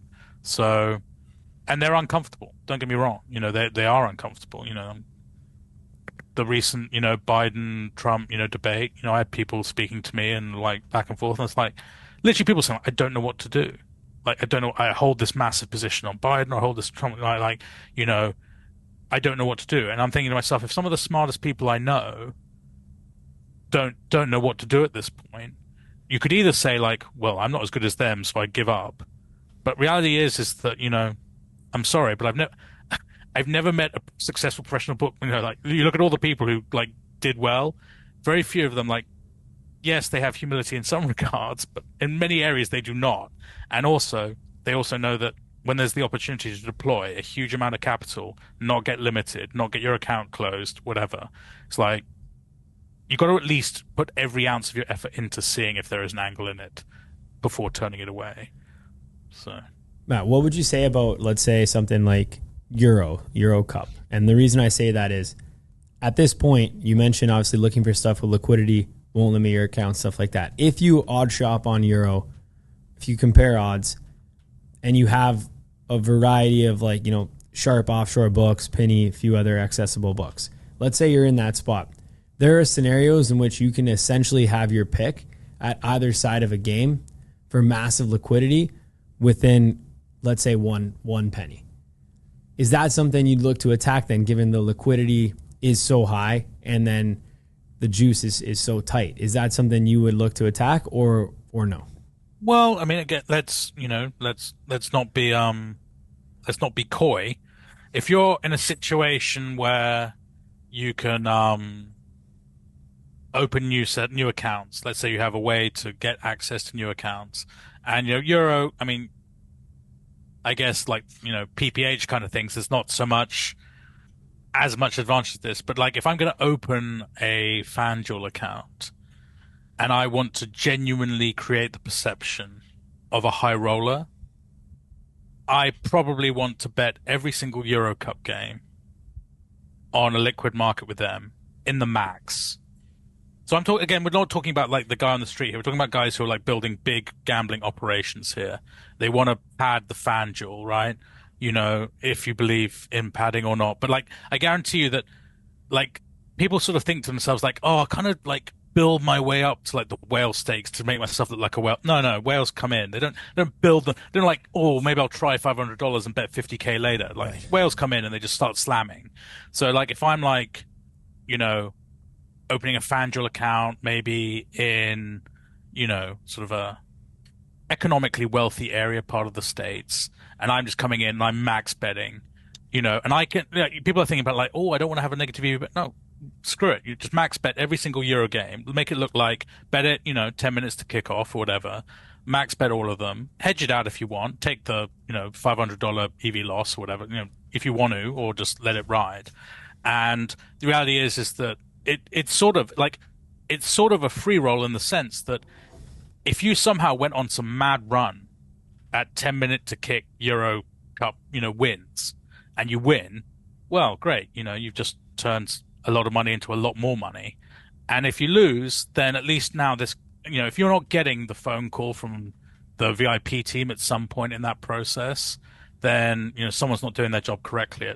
Like if you go on, like if you lose the first 6 games and you're max betting like money line, like, the favorite or whatever, then, that should pay off. Now, I'm not in a position to be able to say the long-term account value that buys you, but that's one way you can look at like if there's a way to get a large amount of money down and have it look and the cost of doing it can be minimized to that point, like either you can almost arbit or do whatever, then there's advantages to being able to do that in terms of creating account perception.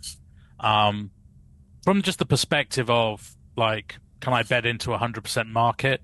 Should I be doing something? So I think a lot of people are like, oh, this market's really efficient, I can't bet it. So here's what I was going to say, because on the regulated sites right now, you can't really bet soccer. The vig is just not there. If you want to bet soccer, outside of Pinnacle, there's not really any shops in Ontario or in the regulated U.S. market that are going to take fair pricing because the margins are so thin. Right. So I agree with everything you said, by the way. But what I'm actually asking is, let's say you had a plethora of sites that were not going to limit you. No matter what, they weren't going to limit you in taking big size. So you don't have to worry about any of that stuff.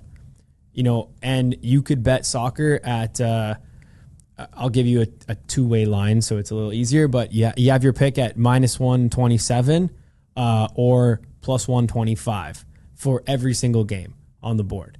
Is that something, and massive liquidity? So let's say you can get up to 250,000 per bet. Is that a market that you would attack right now? I really think like the spread money line total, I still think that is like a tough you'll get, the funny thing is you'll get to the end of the tournament, right, and there'll be plenty of Twitter guys who post their record for the Euros, and they'll have won money and they'll have had a good ROI.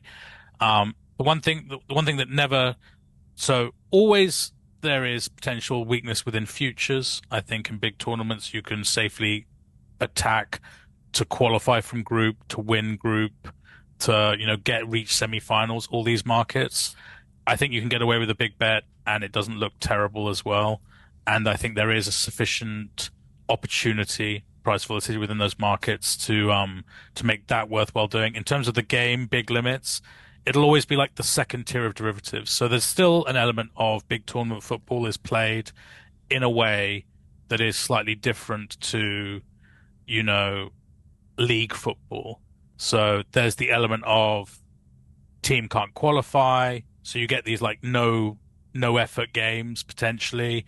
There is elements of it's the very first game of the thing. People are going to play so defensively not to lose, in the first game of the group, or people, when it gets to knockout football's played better. Now, you can try modeling like, the core markets to account for these kind of biases that international knockout football has. And many people are very good at that. My preference would be to take the core markets, try and create a sort of a derivative element, or look at the game. Like, still one of the, people don't believe me when I say this, but still one of the hardest like markets to get really good is both teams to score. Yep. Because there is by definition you can't use raw Poisson in soccer. Well, A, the distribution doesn't fit perfectly, but B, part of the reason it doesn't fit is because people change the way they play based on the current score. That's why raw Poisson doesn't work. So both teams to score is like all the pricing around that market is based around the premise of, in a league game, this is the way we behave when we go 1-0 down or whatever. And yet there is a completely different behavior, not completely different, that's overselling it, but, both teams to score is a really interesting market where I would want to, like, if I'm going to model a derivative that still has a good limit on it, it's a square market. Well, on the yes side, it's infinitely, like, books will literally probably be 0% margin on the no lifetime in the book at, soccer. And then they'll be like making 10% on the yes, even though the market is like 106%. They make above the margin just because the yes is so overbet kind of thing at times. So similar to baseball with a nerfy and your fee run first inning, basically. Yeah, absolutely. So that's sort of the, and also the dislocation between first half behavior and game behavior in knockout football is, again, like, so I would maybe look at, like, again, first half, so you can still get reasonable limits. So I still think it'd be a hard ask for most people, like, unless your job is to be a massive football syndicate. I would say, like, definitely look at those markets where, you feel like there's going to be the most impact in changing in play styles compared to standard league football, basically, would be my best advice on that. A lot of good advice here from Matthew Trenhaile. You can follow him on Twitter at Matthew_Trench. And if you do follow him on Twitter, you'll often notice that he does elevate what I would call good information, whether that's through articles or strategies that other bettors are posting. And sometimes, if you look through the comments, that comes at the dismay of other people who are like, Matt, like, why are you doing this? This information's a little bit too good out there. So, Matt, out of curiosity, do you ever give any consideration to not giving any more visibility into winning strategies? I'm just on a personal level, what goes through your head when you're, going through your Twitter and posting stuff out there that you think might genuinely be good? So it's tough. I mean, I can't not interact, and at the same time, I can't just live on shit posting and good job buddies alone. So I kind of need to talk about subject. I'm in social media for some of the social aspects, and I want to talk about things that I'm interested in. I don't feel often that the stuff I give out, like, I certainly don't literally give the blueprint. I don't think. I can't think of instances where I've, like, given away, like, Because I always think about the fact that, buddy, if you want to go make money like betting, like, there is like the, bonus abuse, then arbitrage, then some form of top down, then player props, then derivative, then there's already the roadmap out there on the internet for like how you can make X amount of money from it before it then becomes tough and you've got to make a decision in your life as to what you do next, kind of thing. So I always feel like anything I give out is unlikely to sort of supersede that as an already transparent way to, God, if I've ever given out, I wish someone would tell me if I've ever given out a syndicate's key edge, because that would be like almost a real moment of pride for me. But I don't think about it. I try not to I observe a lot of people talking about some things that I know were moments of conflict within betting groups as to how to solve. And this person's putting out their suggestion how to solve it, and I know that that's the solution that was come up with elsewhere. And I'm kind of like, I've been in that situation. I looked and gone, God, this person does not realize that they literally just put out something that is valuable. So I'm sure maybe I've done that before, and it's I don't try to do that, but I do always comfort myself actually on the other aspect of all these things. Is that it never ceases to amaze me how in the internet age you can literally post how to breed the geese that will lay golden eggs, and people are like, oh man, that sounds like a lot of effort. Oh, can't you just give me the damn goose that lays the damn golden eggs? I there is this kind of inertia. I sometimes wonder, is there a load of people? It's like the person who, I believe, Rob, someone approached you privately about talking about NHL originating. I don't know who that person is, and I obviously don't want you to tell me who that person is. But what I find fascinating is invariably the person who did that, whether it's to you or someone else, is just an egg, what we used to call an egg on Twitter. 0 follows, hardly any following. Yeah, exactly. Barely made any, and I think to myself, maybe there's, I will never know if ever I leaked something that was really valuable, I don't think. Until literally someone pops up in my DMs and threatens to kill me. I'm sure you have. I'm certain you have leaked at least a few things that are valuable. I can go through and maybe say what they are. Maybe they're not valuable to everybody, but they've got to be valuable to at least a few. I think on this podcast, Rob and I, we try to skirt the line between giving out the exact edges and, we're not really ruining the markets. We're not giving out everything, but at the same time, stuff slips through and the certain people listening and they get a certain edge. But if you really want the real edges, you got to buy mine and Rob's course.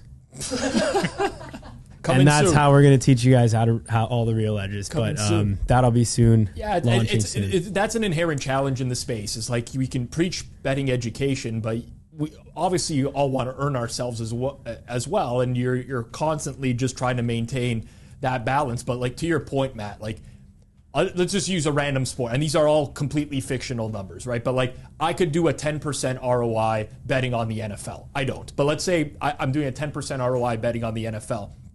I could put out a long Twitter thread or a video and say, this is exactly how you can go and build my model to earn a 10% ROI in betting on the NFL. And probably upwards of 50% of the responses I would get or DMs would be can you just send me the picks? Can you just tell me what to bet? And it's this weird, I mean, it's not weird. I mean, at the end of the day, you have to work hard to win it. You don't actually have to work hard, but there's levels of sports better. But I just always find that hilarious where I'll put out a piece of content and I'll be very explicit of do X, Y, and Z. And then someone will just message on the side and be how about instead you just tell me whenever you're going to make an NFL bet, and I'll also bet it. No, Johnny, not even Johnny, when you're going to make it. After you're going to make it. Johnny, when Rob posts that thread, how do you set the odds for out of Sprots, Shipper, and Kanish, who the first person to troll Rob's 10% NFL model is? What's the first tweet? What's the first tweet reply? That's definitely going to be. You know what? I don't even know who would troll them most. Probably even some other guys that just go on. Rob gets a lot of random guys that are not necessarily names on Twitter that just are always in his under his comments that are roasting him, and he probably has a lot of them muted at this point, so you don't even see him. Yeah, so like I've talked about this on the show before, but if you have a large following on Twitter, I think one of the best things I can suggest that you do is only set your Twitter settings to only see mentions from people that follow you. Because most of the people that troll me actually don't follow me, which actually makes it even sadder because they're going out of their way to check my account without following. They see you on the For You page, like this fucking guy again on the For You page. Like, yes. And then they start. So I don't see a lot of that. And if I get one negative or like perceived negative comment from someone, I will just mute them because I don't want to see it anymore. Like, I don't need to deal with this person again in life. So I don't see a lot of it. Well, you've also got to talk about the beauty of the mute, right? Because to me, it's like everyone's like, "Oh, block that guy." And I'm like, he'll know he's blocked. Yeah. I like the idea of the mute. I hope he rages forever against me. I hope you spend a portion of every day like just thinking, "Hope he saw that. Hope he saw that. Hope he saw that." And it's like, I didn't see it, guy. I did not see it even slightly. Like the mute definitely, I think, is like I originally was kind of like I didn't really block anyone unless they were out and out like just horrific abuse kind of thing, which I have been very fortunate in my multiple Twitter accounts not to really suffer from really. But like sometimes like just the muting feels kind of satisfying because you're kind of like if there's like a train where they crop up and come up with the same kind of like. Well, of course you'd say that because you're so stupid. Like this is like just kind of repetitive thing. I love the idea of like, I really hope you just keep racking that up every day on every post I make, and like you're just muted and you just don't even realize. I completely agree on that. I'm just checking my Twitters. I don't have a blocked account right now, so I've not blocked anyone. The muted accounts I could scroll for the next 3 hours and I would see a bunch of them as well. I'm a big fan of what I call the forced unfollow as well, where you do the quick block and then unblock, and it makes them unfollow you. I don't. It's a little secret of the pros. Not just a pretty face, Pizzola. Yeah. That's next level. Talk about finding an edge. That's fine. There we go. That was somewhat of an ethical question for you, Matt. I'm going to keep going down this path with maybe like a little bit of a discussion around ethics. But a few weeks ago, friend of the program, SPANKY, was involved in a situation where he was accused of intimidating someone else. I'm not going to give the full story. Zach will post a link to the article down in the description below. SPANKY then posts a full explanation of the incident from his point of view, pretty much exonerating himself in this situation. But in that explainer, he admits to bearding at Sportsbooks. And then this whole conversation ensues on gambling Twitter about bearding, whether or not it should be allowed, is it ethical, and all sorts of things that go down that path. So, Matt, if you can, for those who are unfamiliar and maybe not as well versed in sports betting glossary, can you give a brief description of what bearding is, but also whether or not you think that it raises ethical questions in the betting community? Yeah. I mean, it's a real thorny area, I guess. But yeah. So I mean, bearding. Like, if you'd asked me, 15 years ago, or whatever, when I sort of back in my early betting thing, bearding would have been quite literally like more often. Like, if you told a guy, "Can you place a bet for me?" people wouldn't have even considered, like, conceptually, that this was bearding. This was just like telling a friend, "Can you have a bet for me? You can have some as well." They'd be like, whatever. And bearding back then was very much, I have got someone else's login. I am logging in as if I am that entity, and I'm placing wagers. That person has told me it's fine. You can just log into my account. You can have my password, and you can place it. That would be like bearding then. Right. Now I think, like, because bearding has scaled probably ad infinitum now in the online age, like, people would classify, my beards as people that I can just literally tell on Telegram, here's the pick, get me on as much as you can across your various outs. And that's now, why does this matter? I'm going to say that depending on what jurisdiction you're in and the laws within your relevant country, it matters because, there's going to be a far dimmer view legally of you doing the first one than the second one.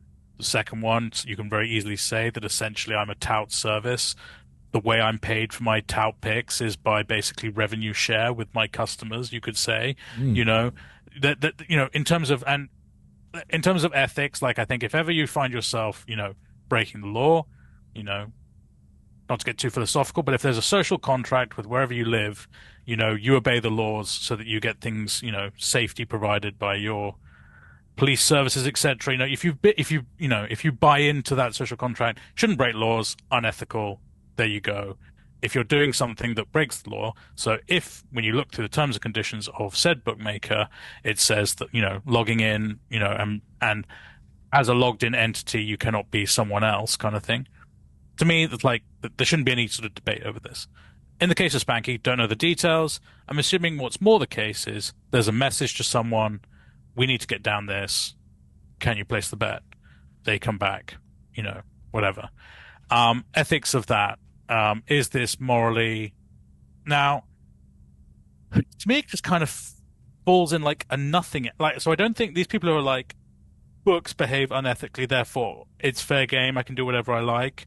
You know, I don't really think that, you know, if it's your ideation, it's your bet in that sense, the book would not let that bet come from you. So the only way that your ideation manifests itself as a bet on a ledger in a book is via communicating that information to someone else. Like, it just doesn't, like, maybe my moral compass is off. It just doesn't sort of like, to me, it's just kind of like, you know, as a bookmaker, like everyone knows it's happening. Like, no, I don't think, like, I think the time of like traders even being that upset about it, whereas once upon a time they would have been like really triggered by it.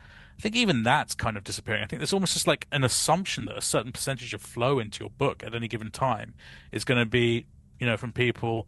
Like, is it that different? Like, there's been historically, like, a load of people love to, I mean, I know the US environment is very anti-tout, but there've been like UK horse racing tout, tipping service, etc., which have been run by very legitimate, successful people who've been good at like handicapping horse races, that have given away good information, and until they gain prominence and it becomes obvious that they're good, their initial 50 customers are just like on a gold mine, and they print money. It's like, and you ask yourself, like, how different, you know, was my hot run in MLB from, you know, the tout service that maybe went and had a great, you know, like, it just sort of almost feels like, you know, like the idea of people, like, so I have unfortunate direct experience. You know, the period where in the UK it got to the point where we were scanning passports and we were scanning utility bills and we were opening accounts. So we were opening them. We weren't even telling people what we were doing with the details. They just wanted money. You paid them. These are often people from, like, you know, poverty backgrounds. Yeah. They were being paid money, and literally they didn't even ask why we wanted it, you know. Literally, you scan the details, you could upload the docs to the book, you know, you create, you know, you use their name and so on. And that's, you know, now where does that sit on the ethical bounds? That, I mean, that, it's weird how you can make the decision like, oh, well, what would be the difference between just meeting the same guy, not scanning shit, getting him to open the account? The reality is we did that because inevitably you wanted to be in full control of the deposit and withdrawal methods. You didn't want people to run away with the money. That's why we did it. But weirdly enough, like, when I think of that, that kind of feels like almost industrialized crime at the end of the day. Whereas me telling, like, my Telegram group, like, I want 20% of whatever you guys get down or whatever. Like, there's even some, like, tipping tout services that already work on the principle of, you know, only pay when you win, or actually some tip services that do actually work on the, you know, give me a percentage of the bet you get, works on an honesty system kind of thing. So there's already, like, you got to account for a 35% stiff rate if it's working off the honesty system. Yeah, that'd be light, 35%. Yeah, but, you know, yeah. So in terms of, like, the ethics of it, like, you know, is it any more or less ethical than? Oh, I always get this the wrong way. There's tax avoidance and tax evasion. Mm-hmm. One gets you in prison. One's just being sensible. You know, is it like, you know, is it any worse than reducing your, you know, your tax? I don't know. I feel like there's people out there who can probably discuss this, like, on a more almost philosophical moral level, and like to me, because I've just been in the weeds for so many years, I'm just kind of like, you know, if anyone had threatened anyone over anything, that's the shocking thing to me.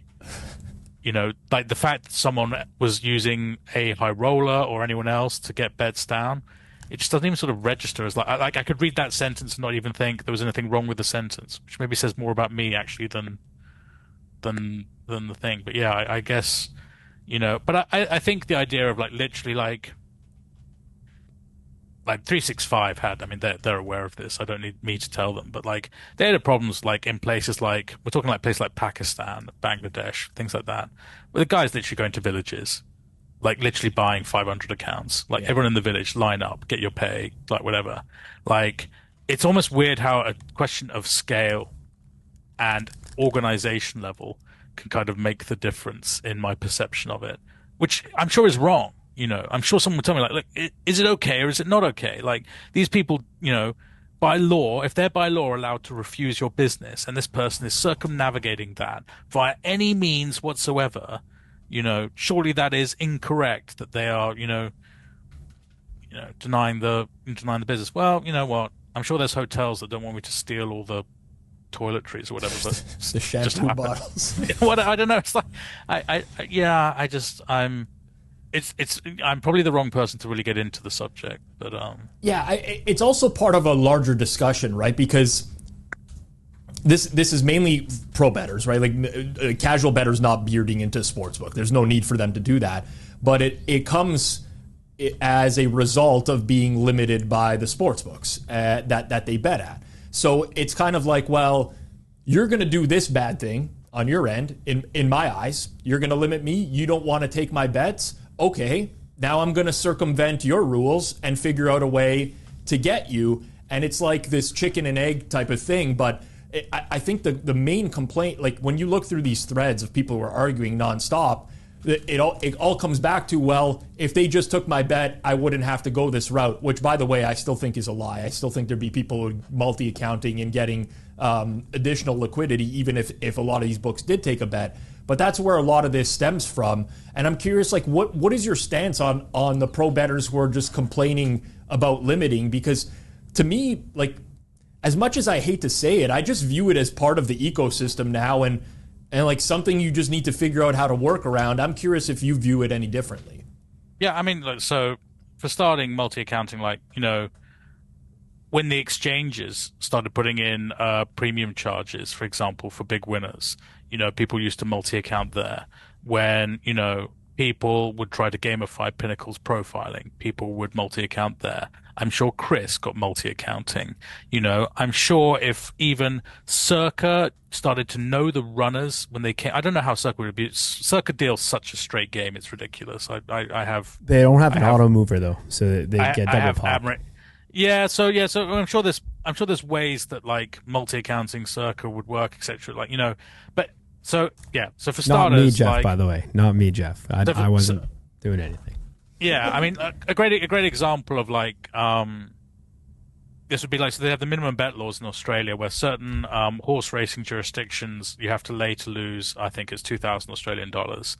And I speak to people who literally have 100 bookmaker accounts on bots, so they get down to win 200k, bang, like literally like that.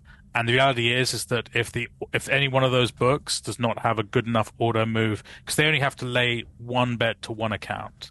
So there's obvious incentivization to multi-account to get even higher amounts down in these situations. Most of them have some sort of auto mover to combat this, so chances are second bet isn't worth having.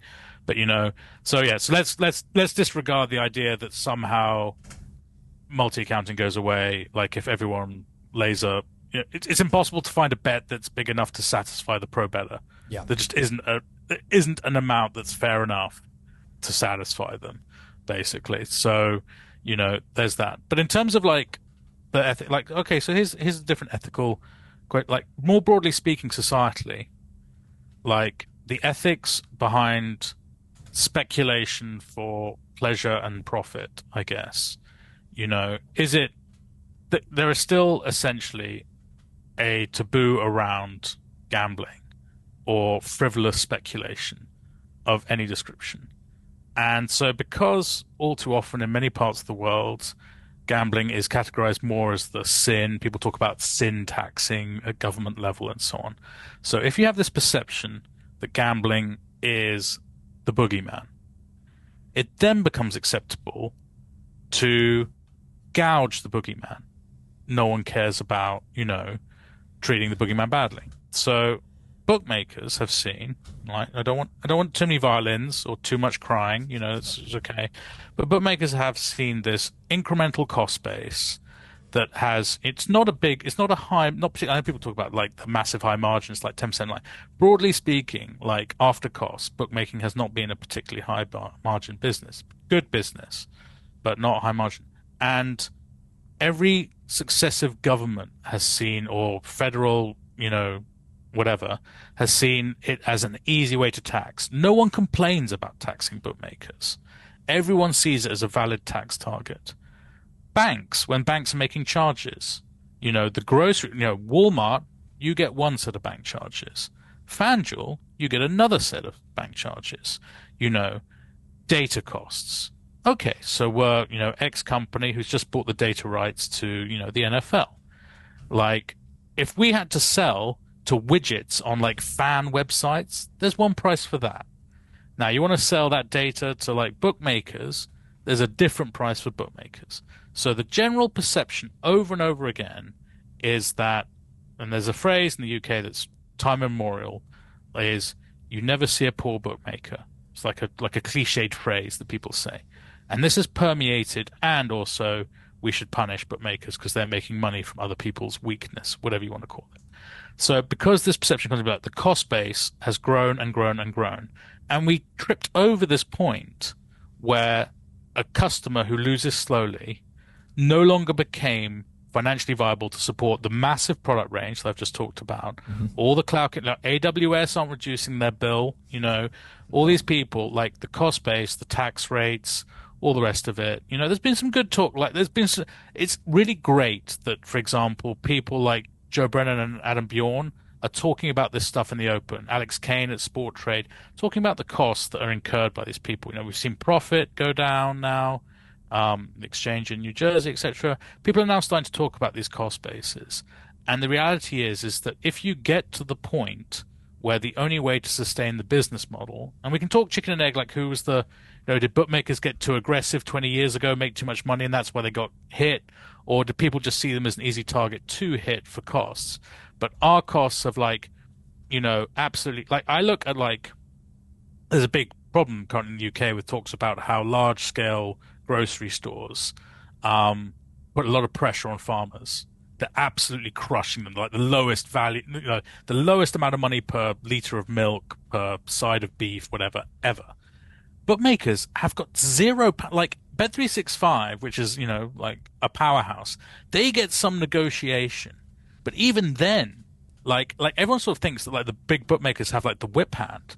Like they're literally just like, please don't close us. Please don't make gambling illegal. Like we'll do whatever you say. Like we'll pay whatever.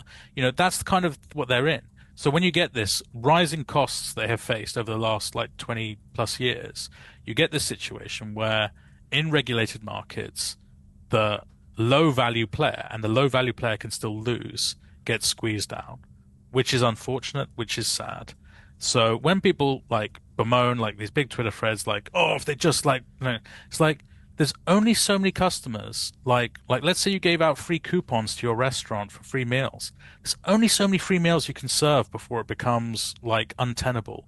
And in the same way, we've created this. Now, what's the solution to this?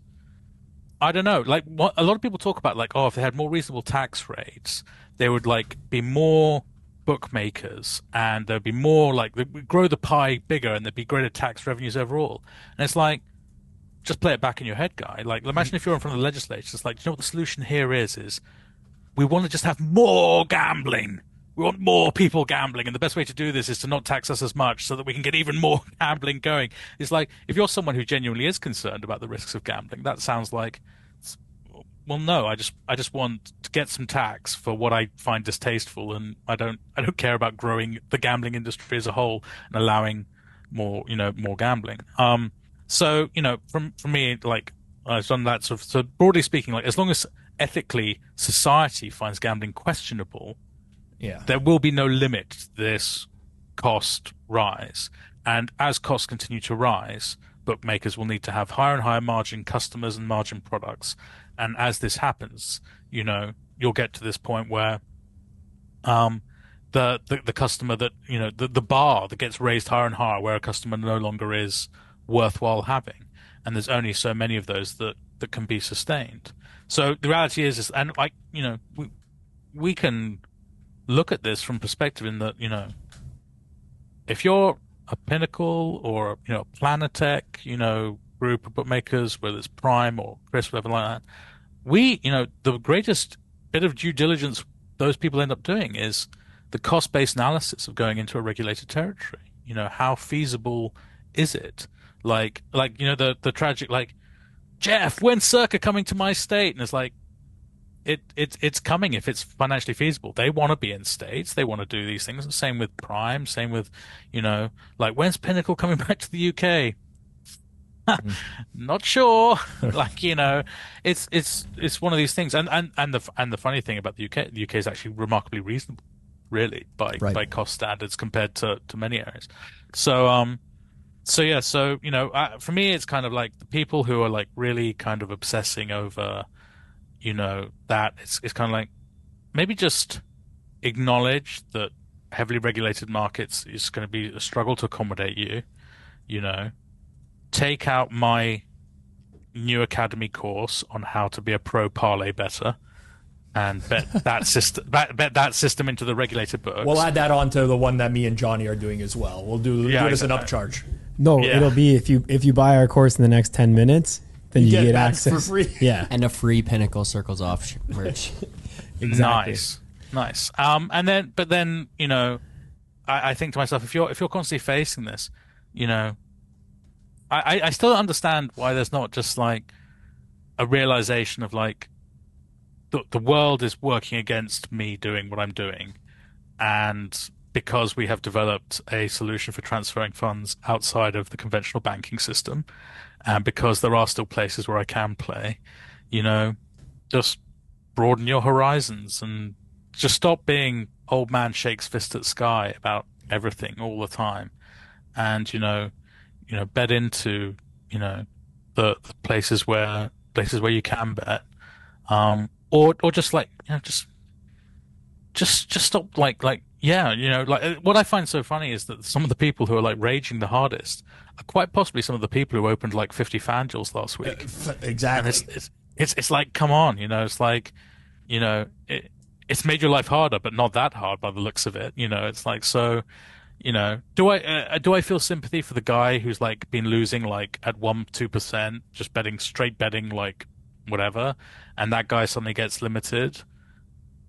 And that does, like, people say like I was a loser and they still limited me. It's like, yeah, guy, that's not where the bar is. Winning and losing is no longer the bar. Exactly. It's like you're just not losing at the rate that covers costs, I'm afraid. But like, so the guy who's losing but is in that mid range, I definitely feel for that guy. I absolutely. It's like, and I think just in terms of brand like, so I'm almost certain that like from what I understand, FanDuel has not been hyper aggressive with the limiting and closing compared, relatively speaking, to other books. And I'm sure that they probably have some like almost cost neutral players, and maybe they see overall the perception. Cost neutral players can lose discipline and suddenly become proper losing players. So it's kind of like, we can keep these going. These are kind of like we're investing in this person's possible future degeneracy. It's not happened yet, but it may happen. So I think that definitely having a more longer term view about those players definitely would be a benefit. But and that would then probably create more of a.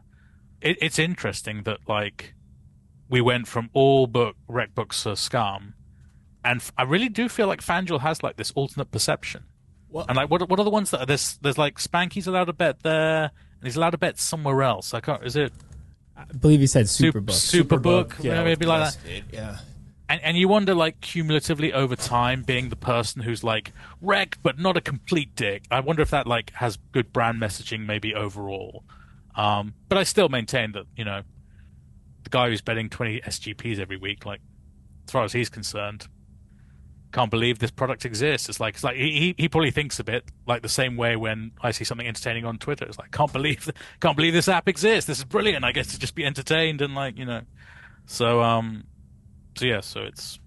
but yeah, in terms of that whole sort of like, is the book being unethical? It's like, no, it's just operating within capitalism by capitalism's rules. Basically, it's allowed to do it. I agree. It's fine. Yeah. Crazy part about the limiting stuff is I think a lot of these people who are more older school bettors, like, you know, for example, Spanky still bets now, but you know, in back when he was betting and first starting, there's a few other people as well who are like all on gung ho on these limits, like the crack man, Bill Krakenbaum. Yeah, we should have him on, by the way. I do think he's a super sharp guy in the space. He's always on the, you know, books should never limit a player. You should never limit a specific player. But the reality is, at least right now, I think these guys might be coming from more of like the old school street bookie style where there was no fees. There was not many fees associated with like payment processing. You know, give them cash, take the cash back. Like, where's the payment processor fee for the withdrawal? The fee was buying the baseball bat. The fee was the stiffage. There was some stiffage fee, but no, realistic. Obviously, that's a joke. But realistically, like nowadays, as Matt was even mentioning, you have so many different processing fees. Like someone withdraws and deposits back in, you might be paying whatever, a couple % each way. There's all the different taxes and things like that. Bonuses, the bonuses, to keep the players funds. around. Yeah, and then in addition to all of that, you have now these regulated books which are offering so much more, where even compared to a Pinnacle's offering, like, you know, Pinnacle right now at this given moment, they don't offer these crazy same game parlays that you can bet. You know, if they did and they were to just like offer, you know, millions of options across the board, you know, maybe they would have to start like, you know, or the reason is they're probably not offering that because they don't want to cut people off. They want to be a fair bookmaker. And eventually they'll get to a level of tech where they can offer that. But right now it's just not there. FanDuel is offering like crazy amount of offering. When you consider just the beginning of the show, we said like you can now do live SGP on some of these books. Like on DraftKings, you do a live SGP. You can put during the NFL, like B. John Robinson to get over 83.5 yards, and he's at 80 yards, and you don't know if they're going to run out the clock and give it to him or whatever, the backup. Like it's crazy the amount of stuff you can bet on right now. There's absolutely no way you can run that book profitably with all the fees, with all the taxes, with all the regulation stuff. Like impossible unless you're going to like have profitable players.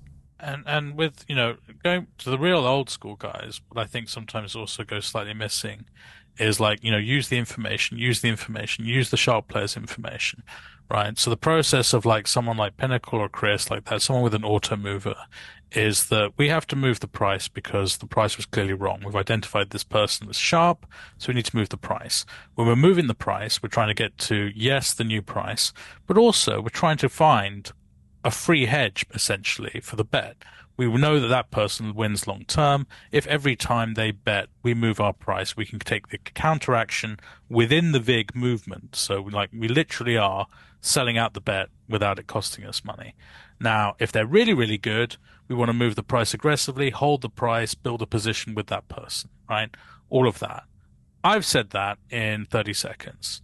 What I've just described in 30 seconds is fucking like launching a rocket to the moon at times. It gets so fucking hard to execute on that efficiently all the time, with all the bettors, sharp bettors behavior changing all the time, new edges, new whatever. It's like really challenging. Now, one thing that people could circumnavigate this once upon a time is they could bet out. Like, I remember there was a great interview. It may have been with Spanky. It was a Jewish guy. I can say this because they were called something like the Bar Mitzvah Brothers or the Yiddish Brothers. They did a great Be Better Betters. Like they traded on the fact that they were Jewish. That's an oxymoron there, by the way. A great Be Better Betters. But like it interviewed with him, and he was talking about it, and he was talking about how he would ring up books, and books would like basically talk about having enough time to take the bet and then bet the bet out. You know, people literally it was known that, you know, I would take a bet from a really sharp person, but I was going to pass that, you know, shit sandwich down the line, you know, to some unsuspecting other guy kind of thing.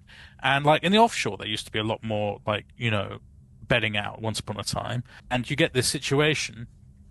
But of course, like all these things, it's always ruined by the person who takes it too far. So, like, again, I will use allegedly, but the Greek, a once great, may it rest in peace, Sportsbook, Spiro, there's a culture of betting out. Bookmakers are offloading risk to each other. All fine, all good. Spiro, a betting maniac, from my understanding, allegedly. Like, incredible volume across the, like, bet astounding volumes across the space during his peak. Spanky almost certainly will have good stories about him. And it's like, now it's no longer people just like betting out sharps here and there. It's like now you're just like a massive syndicate that's exploiting the fact that you're calling from a book to another book to like basically, try and just beat us up. So, like once upon a time, bookmakers in the UK used to sort of hedge, like the smaller bookmaker would hedge with the next level of bookmaker, the hedge with the next level. So they basically any, sharp bets, they would kind of disseminate the damage throughout the ecosystem. And so that became sustainable. We just do not have that. I very recently actually was on a race course for Ascot in the UK, and I actually got to observe this still happening where some of the smaller books were hedging up the line. Actually, so that does still happen, like risk app. But mainly what happens is that they will just have got to too high liability, and maybe they want to lose some of the liability off the top end. So and that's always a hedge that the bigger book's happy, because the smaller book doesn't want that liability. That's fine. The bigger book knows that the incentive behind that bet is not because it's super sharp. It's just it's got too big for them to handle. That's like a positive, an upward spiral in the ecosystem. But like trying to hand off super sharp bets to other people. It's like, again, you look back, peak early. I mean, you'd argue Stylized is still peaking, maybe, but Tony Bloom, I would hear stories of the old days where people would desperately compete for Tony's bets because they were going to absolutely destroy all the unsuspecting. They found out big European guy is, infinite winner. We can just bet all his stuff ad infinitum. And so like, people would be like happily to risk manage that by just over betting it with other books. It later became quite amusing because it got to the point where if you had a British accent, if you came from the UK, there was a chance that you were sharp. And so a lot of stuff was just over bet hedged out that was quite square or not as good as Starless as well. And a load of people lost a load of money and they're over hedging. But yeah, so the reality is that, everyone should take every bet all the time. Like if you could bet out at very low cost, that would make a huge difference in many ways, but that's just a bygone era. Yeah. I do believe though that like nobody should limit bettors, or you should have a standard house limit on straights. Like on major market straights, there's pretty much no reason that you shouldn't be able to book every single person at a fair limit, at a pretty high limit, and then be able to trade that effectively with the information. That I do believe. I agree. I mean, that's very reasonable because people who are right now, there's like people advocating for what you're talking about, but across the board, right? You can't have it for same game parlay. Kill the product. Where can you, if you get a same game parlay, 7-team same game parlay, correlated or not? Yeah. And you're trying to manage the risk. Like there's nowhere to do that. You can never get off that. That's just what it is, especially for a lot of the smaller bookmakers. I'm not talking the DraftKings and FanDuels of the world right now. It's nearly impossible. But on major market straights, I'm talking like MLB money lines, MLB totals. Like you got to have some sort of posted limit, and you should be able to beat that. Like I personally know multiple people who would be able to trade that from a bookmaking standpoint and be super profitable, even at thinner margins than what they're dealing, like even thinner than a -110 aside. And multiple people, like I'm sure a bunch of people that could do this as well. So we're not talking about like rocket science here. Trading NFL straights should be pretty easy for a book, but the rest of this stuff, once you factor in like all the fees and stuff, is just not there. Yeah, I think the reality is that there is still, and again, I don't want to be soft on this. I agree with you. I do. I guarantee that there would be some people with my sort of personal experience, I guess, who would argue that, let's say, for example, it's really prevalent. Like, so the injury declarations are different for NFL, but NBA, right? So what's the Twitter account of the moment for NBA injury? Is it still? It would be Underdog, but you could just pull off the board for that. It's not right. Okay, it's not difficult. But it's a race condition, right? Not really. You can pull off the board for injury reports, and then when an injury hits, that's part of trading. You pull off the board. Like no. But I know books who integrated the Twitter API to suspend, and they got beaten by people betting into them faster because they had the same integration, and they just beat them. Well, the thing is that Underdog API, that Underdog Twitter feed, all it is an aggregator of the beat reporters. So that news is actually out there like 10 to 15 seconds earlier than Underdog in most cases, as long as you just find it from the beat reporters direct. So so now we want the books. But so that's what I'm saying though, is like that's a shitty move by the book. Be better than that. You can if you're only trading straights. Again, I'm not saying if you have to take care of every market, but if my job right now let's say I was a bookmaker, which I'm definitely not. I've actually never bookmaked before. Disclaimer: so I'm talking, he is certainly not. I'm talking, and this is not a Formula One car situation here. Let's say I were to just only have to trade NBA spreads, totals, money lines every day, from open to close. I could pull off the board whenever I want, whatever. That's all I had to trade. Guaranteed profitability. Okay, but what about that guy who's literally only scraping beat writers? And his only bets are betting when that happens. He won't be able to get a bet in. But you would have to be scraping the beat writers on top of your additional duties as the trader. Yes, I'd be ahead of that. I think it's possible. What do you mean it's possible? It's possible. I already do that. Yeah, I would be ahead of that. I 100% guarantee that the poacher beats the gamekeeper in race conditions at the top level every time. I'm not saying somebody wouldn't beat me I'm not saying somebody wouldn't be profitable in certain situations. But you turn a profit as a whole. Yeah, so what I'm saying is I'd turn a profit as a whole, and I'd say in the long run, I'd likely turn a profit on almost everybody except the people who are maybe giving opener information, in which case I'd happily not turn a profit on those people. But what I'm saying is we've now isolated literally a customer that I know exists. I know people who are this customer who will never, ever give you useful information other than the fact that you're too slow. So but then you can do other things to offset that. Because it's not just like, there's no stated rules of like you have to give everyone the exact same thing. So for example, if someone's only pass posting and beating me by 2 seconds, then you slap a 2-second delay on their account. Or you just slow down. I mean, he's not really pass posting there. He's interpreting information faster than you're interpreting it. But he's not pass posting in the sense of it's not like he's not won the bet. His bet doesn't go to 100% equity after placing that. He's just beating you on injury.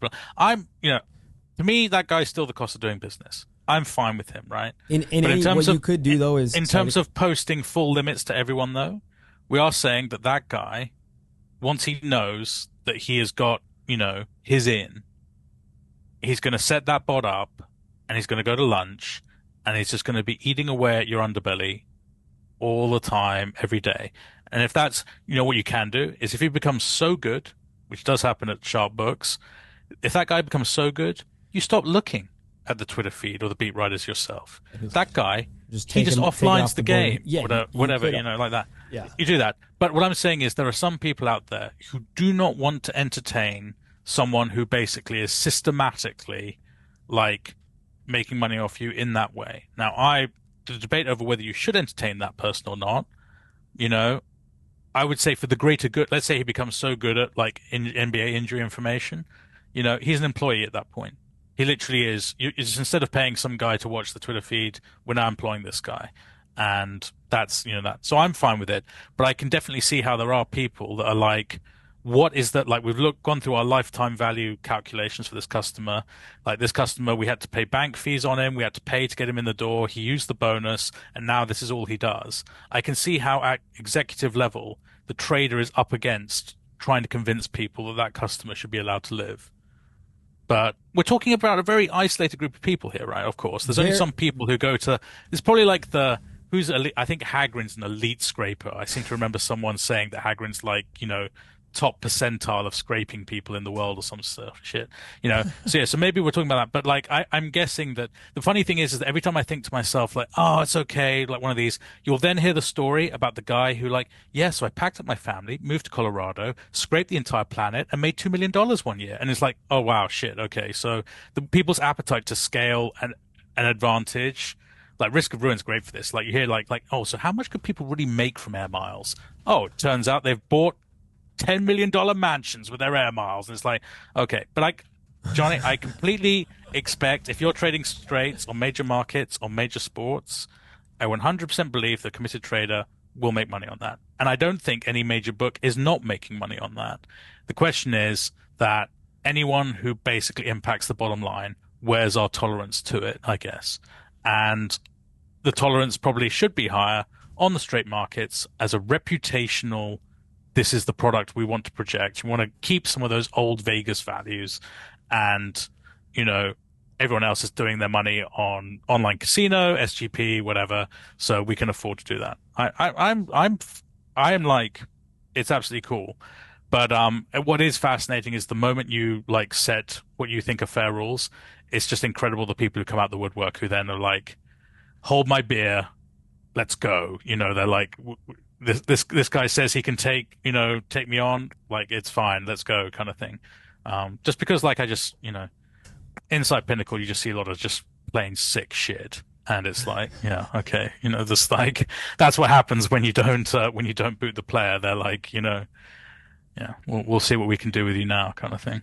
Fair enough. I just want to clarify my position, as earlier I did say like, yeah, there has to be limits on the book, but I want to make it clear, like, I don't believe that there should be limits on the major markets, or maybe not.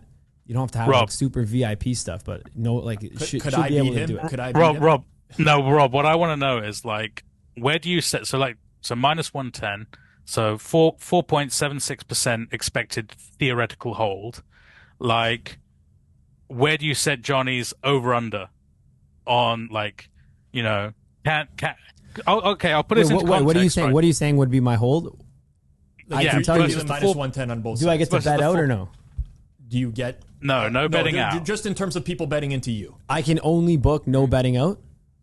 You can only book no betting out. Probably, we're in the no betting out era. Yeah, probably be like less than 0.5%. If I had to book everybody, I could book anyone in the world.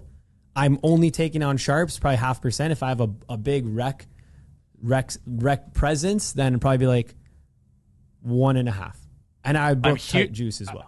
I was expecting an F1 Formula Car moment here. I'm hugely disappointed at your humility, Johnny. Like, I was really hoping for like 4.1, something like that. I was going to give more credit. I was going to say 1% is what I would. Depending on the customer base. But I'm saying if I'm taking on all customers, I'm going to be. Let's say I was able to operate somehow in like every single region, every single whatever, anywhere in the world. You could just bet into me, any single person in the world. At that point, yeah, the margins are not going to be that high. Yeah, certainly. I mean, stop. You're spot on. Like that. But like as I say, what do you think? Do you think it's accurate? I was really hoping. I was really hoping Zach would be rubbing his hands together with like, this is the mini clip for this episode. Exactly. So no, Matt. Johnny says, "I will hold 4% against anyone." Like, so do you agree with what I'm saying then? Yeah, 100%. Yeah, I mean, if you can hold, 1 to 2% in that situation, I mean, if you get minus 110, if you can hold 2%, you're doing like super good. Like, I mean, if you had technology and a team behind you, etc., like, you can definitely if you think about it, like capturing half the VIG. If you think about any given time around the world, there's different books moving their odds.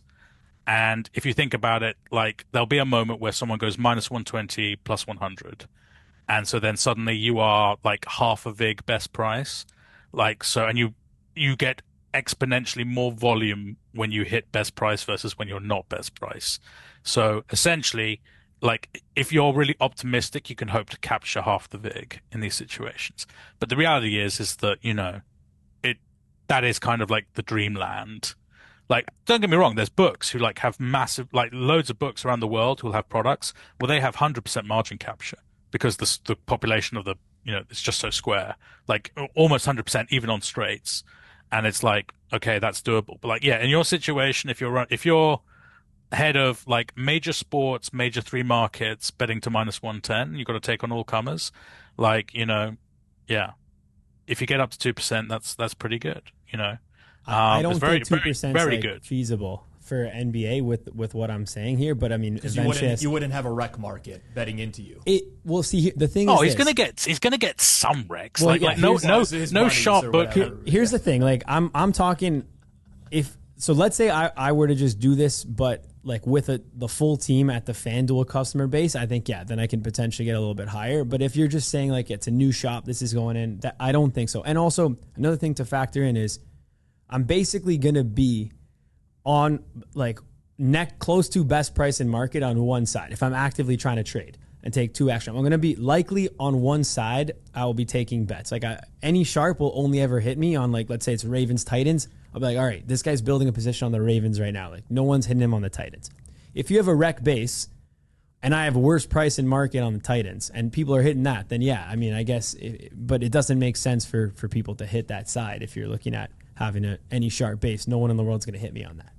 Don't worry. In Fantasy Circles off book, we are allowing you in auto movers, so you're allowed to sleep. You can dial the limits down overnights or whatever if you want, and then See, another thing is this: I just wouldn't. I don't see a reason to book like big volume overnight, right? Because the reality is like which guys are going to leave your book and not be happy if you're not booking a massive book bet overnight. Like it doesn't need to be the same limits overnight as pre-game, which for a lot of these, current regulated books, they're trying to replicate that. I don't think there's a need for that. I don't even think there's a need to book the full limit until right before the game. Like, so if it's a 7 p.m. Eastern game, 6 p.m. till 7 is when you can fire full limit. Before that, there's going to be like a lower stated limit, and before that to be a lower stated limit, there'll be a lot of circled games for games where there's projected injury. You don't know where guys are in and out. It will be fair, and there'll be stated limits, but there's a lot of ways I have to that I would run a book. Unfortunately, I don't think it'll ever come to fruition. I don't see myself as a bookmaker. I am just a pure bettor right now. You could do what Rob did and consult for the sports books. That's it. I like it. Play both sides. We can buddy up. No, we can buddy up. We can be like a duo, Like I can be the grizzled old limey bastard. The Bar You can Mitzvah be brothers. the young hot. I actually took a look through my phone when you said that for Spanky's podcast on who that was. I couldn't find I cannot find who you're talking about. Are you sure this wasn't a lost episode or something, Matt? Now I'm worried that you're canceled now. No. Now I'm worried. Like, was it a risk? No, it was genuinely like. No. I think it was the Be Better Betters. I vaguely remember that, but I just don't see. Like, I'm reading through the names. There's no clear description here. Someone will know in the comments. Someone comment down below which one it was. It's not often where I kind of pause when I'm listening to podcasts nowadays, and I'm like, that is a correct. Like, that is a for real statement. And it was in that podcast where at some point he's talking about some guy who was like the absolute, like so much of US action ended up ultimately at his door in Vegas. I can't remember who the guy was. Like, well, like one of the absolute pinnacles. Like he was, action that was bet on the streets in New York, in Philly, wherever. Like a portion of it would always end up eventually like at this entity, this guy. And he was talking about how he was talking to this guy about sharp action, and this guy was like, he basically was like saying, like, we don't want sharp action, but if you're going to book it, you've got to book all of it. And that was like, that is like, and when you extrapolate this out, the only way to grind the mid-level sharps into profit is by seeing the top-level sharps bets. So this idea is that so weirdly enough, like there were moments where I think from my Pinnacle standpoint, it'd be like, I almost want to see, like, I really wish I was seeing every sharp bet on the planet so that I could be really informed. Because right now, like certainly in the sports that I was doing, like the growth sports, there's no doubt in my mind that there's a better volleyball trader or handball trader at some rec books, like knows more about the sports, etc. And he may even have his own marks that he moves off, guys he lets bet, and they're probably betting at like $50, $100, but like they're good marks and he's moving. So the arbitrage I'm taking, I'm like, it's losing arbitrage. Normally arbitrage for Pinnacle's very good, but in my situation on this sport, in this crappy Bulgarian league or whatever, I'm the worst of it. And I would find myself thinking, if only the sharp guy who's betting that at the local book in Bulgaria, like if I saw his bet first, the advantage that would be to me. And I just remember that statement from that guy. Again, I don't remember the Jewish guy's name, and I don't remember the guy, the sort of kingpin of all US betting in his era. But I remember thinking to myself, that statement, because I thought to myself, a lot of people will listen to that statement, you can only book sharp action if you see all the sharp action. A lot of people will be like, what?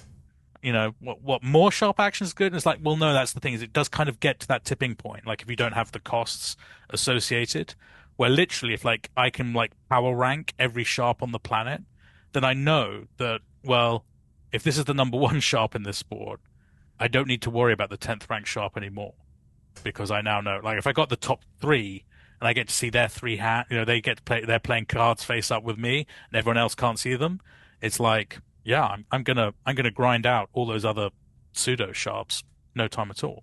So I just found that a very interesting like statement. Like these are the sort of little things I listen to in podcasts, like one things where I'm kind of like, that was good. That was a good point, kind of thing. Interesting. Hey, did I come across looking? Am I going to get flamed for this bookmaking opinion? No, I actually think you came across looking really well, which is very unusual for this good podcast. Well, yeah, but this definitely straight after stuff. this, you want the this is my favorite Hagrid phrase ever. After this, the next episode has to be the Aussie Dingoes coming on and grilling you about how to run your own book. We should actually do that at some point. Shipper and Sprots together. I can share a lot more. Like I didn't really give a lot of people listening will know what I'm talking about. And there are a lot of books right now that are kind of emulating like a similar model to what I'm talking about, give or take. But yeah, most people I understand will be like, no, that doesn't work because of this, and this. But a lot of people, you know what I'd say as a crazy thing about sports betting? Most people underestimate how much they can win on how much people can win on sports betting. But then the people that start to win, they well overestimate how good they are. So it's like probably including myself. But you start before you win, you're like, it's impossible to win. Like how could you ever scale and make 10 grand in the year? And then once you start to make like in and around that range and higher and higher and higher, and then you're like, the sky's the limit. And then you realize like, well, probably there's a lot more difficulty in this, and a lot of people have tried and then gone to these certain levels. But yeah, interesting stuff. I hope I don't get flamed for that. But if I do, you're gonna comment down below, and please flame them anyways. And please comment who Matt's talking about on Spanky's episdon't, because a lot of people are gonna head down in the comments first thing. I've searched Be Better Betters Bar Mitzvah Brothers and nothing. I don't like it. It was Kosher Brothers. Kosher Brothers. I think it was the Kosher Brothers. Wow, it's like the light bulb just went off. That might be it. it. That might be it. Light bulb I feel like that was it. It's a good, like, I'll be honest, like the Be Better Betters, I kind of like listening to the old stories from the old guys, but there's very little I'm going to pick up and go, oh well, that's informed how I'm going to be doing things tomorrow, because it's a different era kind of thing. But like sometimes when they get a good one, it's like I like that. I definitely that's definitely one episode I could recommend. I searched Kosher Brothers Be Better Betters on YouTube, on Google. I didn't get it. But the third, did you see the third result? No, what is it? It was Fake Professional Sports Bettor Gets Exposed, episode 62 of Circles Off. That was the Simon Hunter takedown episode. All right, we're ranking. SEO doing its job. There we go, man. Matt, the tweet. Yes, in June of this year, you tweeted, would be tempted by a regular spot on someone's podcast. I'm thinking something along the lines of what really grinds my gears. So we haven't given you a regular spot on the podcast as of yet, but the floor is yours. What are some of the biggest frustrations that you currently have in the sports betting landscape? So I think all of them revolve around the limited amount of knowledge I now know everything dynamic.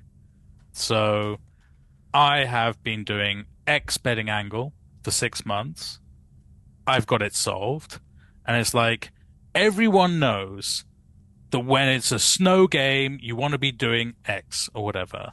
And it's like, I always think to myself, like, why are you setting yourself up like this? Like, you're coming out, I know this is the way we are default on the internet, the personas we create for ourselves, but it's like, everyone knows you want to be doing this. And it's like, even that phrase, like, everyone knows, it's like a challenge, isn't it? You're laying it down there.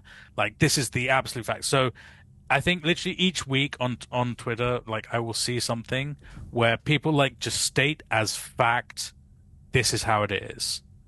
And it's like, and of course the obvious ones are like statements about bookmakers, because I sort of have this like, you know, like, and there's an interesting one going on at the moment where people are commonly talking about, so we're in the Euros at the moment, and people are talking about the outright betting market on the Euros on Betfair, on the betting exchange. And people are talking about particularly the England price and how it seemed the odds seem very short. England have been terrible. They've played disgustingly. You know, there's been no signs that they should deserve to be favourite for the tournament. And people are going back and forth a little bit on, you know, how much of this is the very favourable draw, the teams they get to play against in their half of the draw, you know, how much of this. And there's people talking about, like, is this hedging? Is this? But, like, one of the statements is, you know, Betfair is a predominantly UK-facing, you know, product. Like, is this just people backing England? And it's like, at that point, I'm just like, it's just not, guy. It is just not that. It's like, there are a handful of syndicates who, like, literally will be modeling out tournament outrights. It's not a huge, like, it's not like a multi-billion-dollar kind of like earner doing these outrights, but it's very doable. And the idea that these guys are giving, like, the England team the emotional home team bump or something like that for, like, market making, whatever, it's like, it's just, it just sort of, like, kind of like, think about that. It's like, if someone was giving up massive amounts of, like, free EV, basically, because they had England disproportionate, because you can back and lay on exchange, you can oppose an opinion. It's like, literally, this will trend to efficiency because it's and the more liquid it becomes, the more interest syndicates will just dip in and go, that's wrong. It's like this market has to trend towards, and when we talk about efficiency for me is where, you know, you cannot overcome the costs of the transaction. That's like, you know, there's wiggle room within the costs, you know, in terms of, like, it's not the perfectly accurate, but it's like you'll get to a point where it's very hard to beat that line after costs in terms of if you bet, you know, if you've got to live this in 10,000 universes over and over again. So it's like, and I think that's a classic example of where someone has stated that, and maybe they've heard at some point that, like, you know, everyone in the country bets the home team. I don't even know what the logic, like, it seems like we're so far beyond that. It's like things people talk about, like, 15 years ago. And there used to be this discussion about, like, cross-global arbitrage. Like, yeah, so England played Germany, so I'll go bet England and Germany, and I'll bet Germany and England at the books, and, like, it'll be a massive arb or whatever. Now, don't get me wrong, once upon a time, there were classic examples of this kind of arb. In a more disconnected world. And they were the kind of arbs that could exist so large because it probably meant, pre-Euro probably had to get a train to Germany, would get Deutschmarks, the cost of transacting those, place the bet in somewhere where it didn't look too odd that you were some guy placing 1 million Deutschmark bet on England, whatever. Anyway, you know, like, large arbs exist, the harder it is to close them, kind of thing.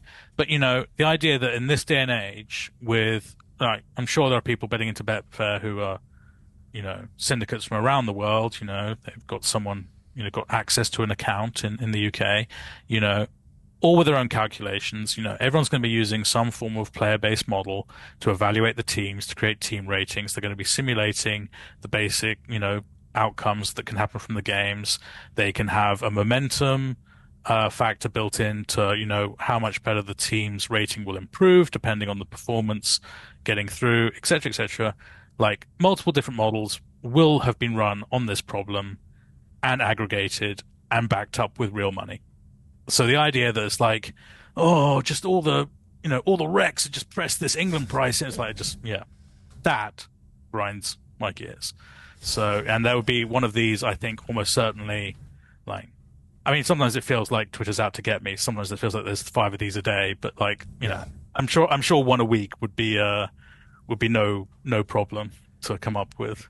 We might have to lock it in off air after this is done. We'll get your rights signed away to the hammer. What's it going to be called? We'll grind my gears. That's got to be copyrighted somehow. Yeah, it certainly does. In the trenches. In the trenches. In the trenches. Someone I did see that. That was that's I'm happy with that. In the trenches, right here on Circles Off, part of the Hammer Betting Network. I feel like in the trenches cutaway, like I should kind of have like the shirt unbuttoned, but with the tie kind of like pulled down, and a cigarette, and like looking haggard, and it's like, you know what bullshit I've had to put up with today. You know, it's like, you know, in that chair actually probably suits it right where you are right now. In on the interwebs, some dumb fuck said, yeah, exactly, yeah, and then I want like I want Kanish on the soundboard, maybe, like with a little gong, or like a little like the clown nose for like, you'll never guess what this clown, and Kanish just like squeeze the little clown nose for me. Yeah, that would be. Well, if we were gonna do that, you'd have to expect him to show up 45 minutes late for recording, though. Just so you're aware, I don't think you want a Kanish part of the recording, but well, you might, you really might. Just got to give him a time that's 45 minutes earlier, and he'll be there right when it starts. So he has been very kind to me. I can wait. Yeah. So Matt, we've talked a lot about obviously consulting now. When we chatted last time, it was more about the bookmaking stuff. But we know you're also you do bet as well. I know you mentioned to us. What are you betting on right now, and how is that? Like, how much of your time is that taking up? So still predominantly golf, which is like the first sport I ever was worked for a bookmaker doing, and has always been my sort of primary interest. And it's kind of like a condensed process now. Like, I do very similar things to what I've always done, but sort of refine the process down so it's pretty quick. I can sort of assemble my ratings, my simulations, etc. relatively quickly. I have not gone down the route of hyper optimization of models, etc. I probably have gone down the route of, it's an old friend now. I know when it makes, I know when it's going to be out. I know the scenarios where it fucks things up. I know when just to not run it for that week at all, because that particular event's going to, it's kind of, it very much will have spots where I feel very confident to go to bat with it, and other times when it's just like not so strong. So, it's become like it's one of those things where I can't not do it kind of thing. Yeah, it's still predominantly golf. I still like to look at big, Wimbledon just started, I still like to look at other sports. But generally I'm kind of trying to, all betting for me is kind of revolved around, I'm not going to be able to find time to model this hyper accurately. So I just want to try and find a strong trend, and it doesn't have to be like a narrative trend in the sense that because the newspapers don't shape, Barstool Sports doesn't shape the line, but sometimes there can be trends in terms of modeling perceptions or the way sharp groups are looking at something, and I always look to see do I buy into that, in which case I'll discard it. Or golf majors would be a good example. But there's other things, like if someone's talking about course setup and it's like everyone has factored in that something's going to be super hard, or if news came out so they relayed Wimbledon years ago now, but it went from being super fast and skiddy to being more sort of bouncy and wasn't as fast. If I hear the NBA rules change, if I hear these things, I try to think, is there going to be a bias created by modelers? And is it a bias that I want to either, I suppose, potentially be with in some capacity and the market will underreact to it? Or is it something that I can wait till post and maybe it'll be absolutely over aggressively pounded? It's like when there's a really bad weather game, I suppose, in the NFL. You ask yourself, there's going to be a force in this betting market. It's going to be a heavy directional force on the prices. So do you want to get ahead of it and try and bet before it and agree with it? Or do you want to wait until it's absolutely being smashed and then bet against it? And do you want to do that? And these are sort of things where I'm kind of, these bets are probably certainly not my most profitable bets, but they're fun because it requires me to think conceptually about how other people are approaching the betting problems in their sports.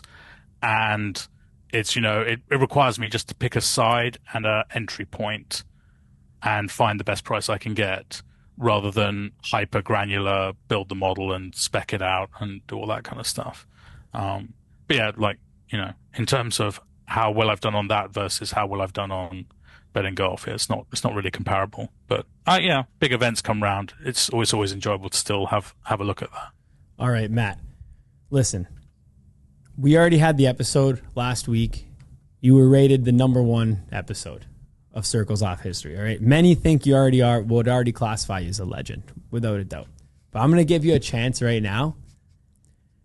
All the doubters, the guys are like, I'm not sold on this Matt Trenhaile guy. I'm going to give you a chance right now, Matt, to go down as a Circles Off legend for the end of time. You're betting golf. Give us the outright winner for the John Deere Classic starting on Thursday.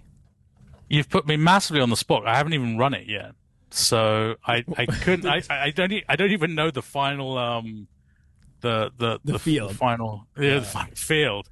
But let me just this would have been the point where I went to Data Golf and just looked at who is the highest in the percentages right now. Go ahead. This will make for absolutely terrible content. But I'm just bear with me while I'm just looking through things. It's probably the best. It's probably the best content in this channel's history. People are riveted right now. I mean, if we were just doing probabilistically... Wait, actually, we can probably clip this and give it out on Thursday because it'll come out after the tournament started, so you won't be able to bet the outright. We'll clip it if it wins. No, but I'm saying on this Thursday. Yeah, I see what you're saying. I'm all lost for days now. This could be one of probably going to be... He could have just asked you about the Open Championship or something like that, a bigger tournament. But he went with John Deere Classic this week's event. This is disgusting. Okay, we'll go with Kevin Yu. There you go. Okay. It's got to be slightly left field, doesn't it? It can't be yeah.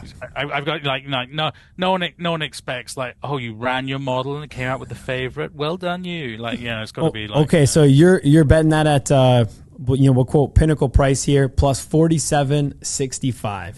If that hits, there's nothing else. Kevin, you will solidify. I mean, you're already in the Circles Off Hall of Fame, but this will be, I don't know what's above the Hall of Fame. If this hits, I don't even know. I'm just odd shopping here for a bit. Yeah, He's actually gonna bet it. No, I'm not gonna bet this. It's 47.65 current odds.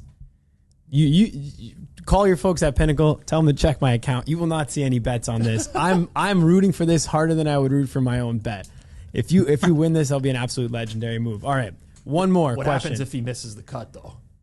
Nothing. We're not even airing it. That segment completely. Listen. No, one more. All the best value bets miss the cut. That's inevitable. So your previous role at Pinnacle was the head of the growth sports. Now, I'm not sure if this falls in the growth sports, but the 4th of July is coming up in 2 days.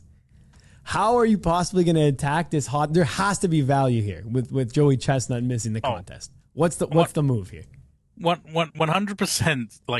You have to bet it. Incredibly, this fell under. So Pinnacle had North American sports, and you'll be proud to know that competitive eating is classified as a North American sport. Let's go. So it was not in growth. So yeah. So I mean, I'm also fascinated by the. It's what's Netflix? Is it Netflix doing Chestnut Kobayashi? Yes. I used to love Kobayashi, yes. And I feel he's my favorite is still Black Widow. She was incredible, and her records are just really sick shit, cow brains, 8 pounds of cow brains in 30 minutes. But yeah, so I to be honest, I wouldn't even know what the betting is in for without Chestnut. what I'm gonna like this without Chestnut, this becomes a Tyson Paul type of event. Like nobody knows what's going to happen. Nobody knows the true probabilities. Yeah, I mean, and you feel like the recency bias. Everyone's seen the Chestnut numbers for the total. You feel like taking best price under because people maybe just like, someone else will be able to put up near Chestnut numbers, and you kind of forget that no one puts up near Chestnut numbers. like I can definitely see people getting a little bit over-egged on the total maybe. But in terms of like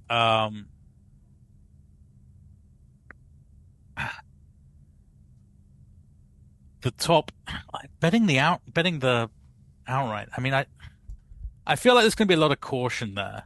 It's hard to sort of feel like anyone's giving anything away lower down. So I'm probably looking at the front. I'm probably looking at like the first, the favorite and second favorite.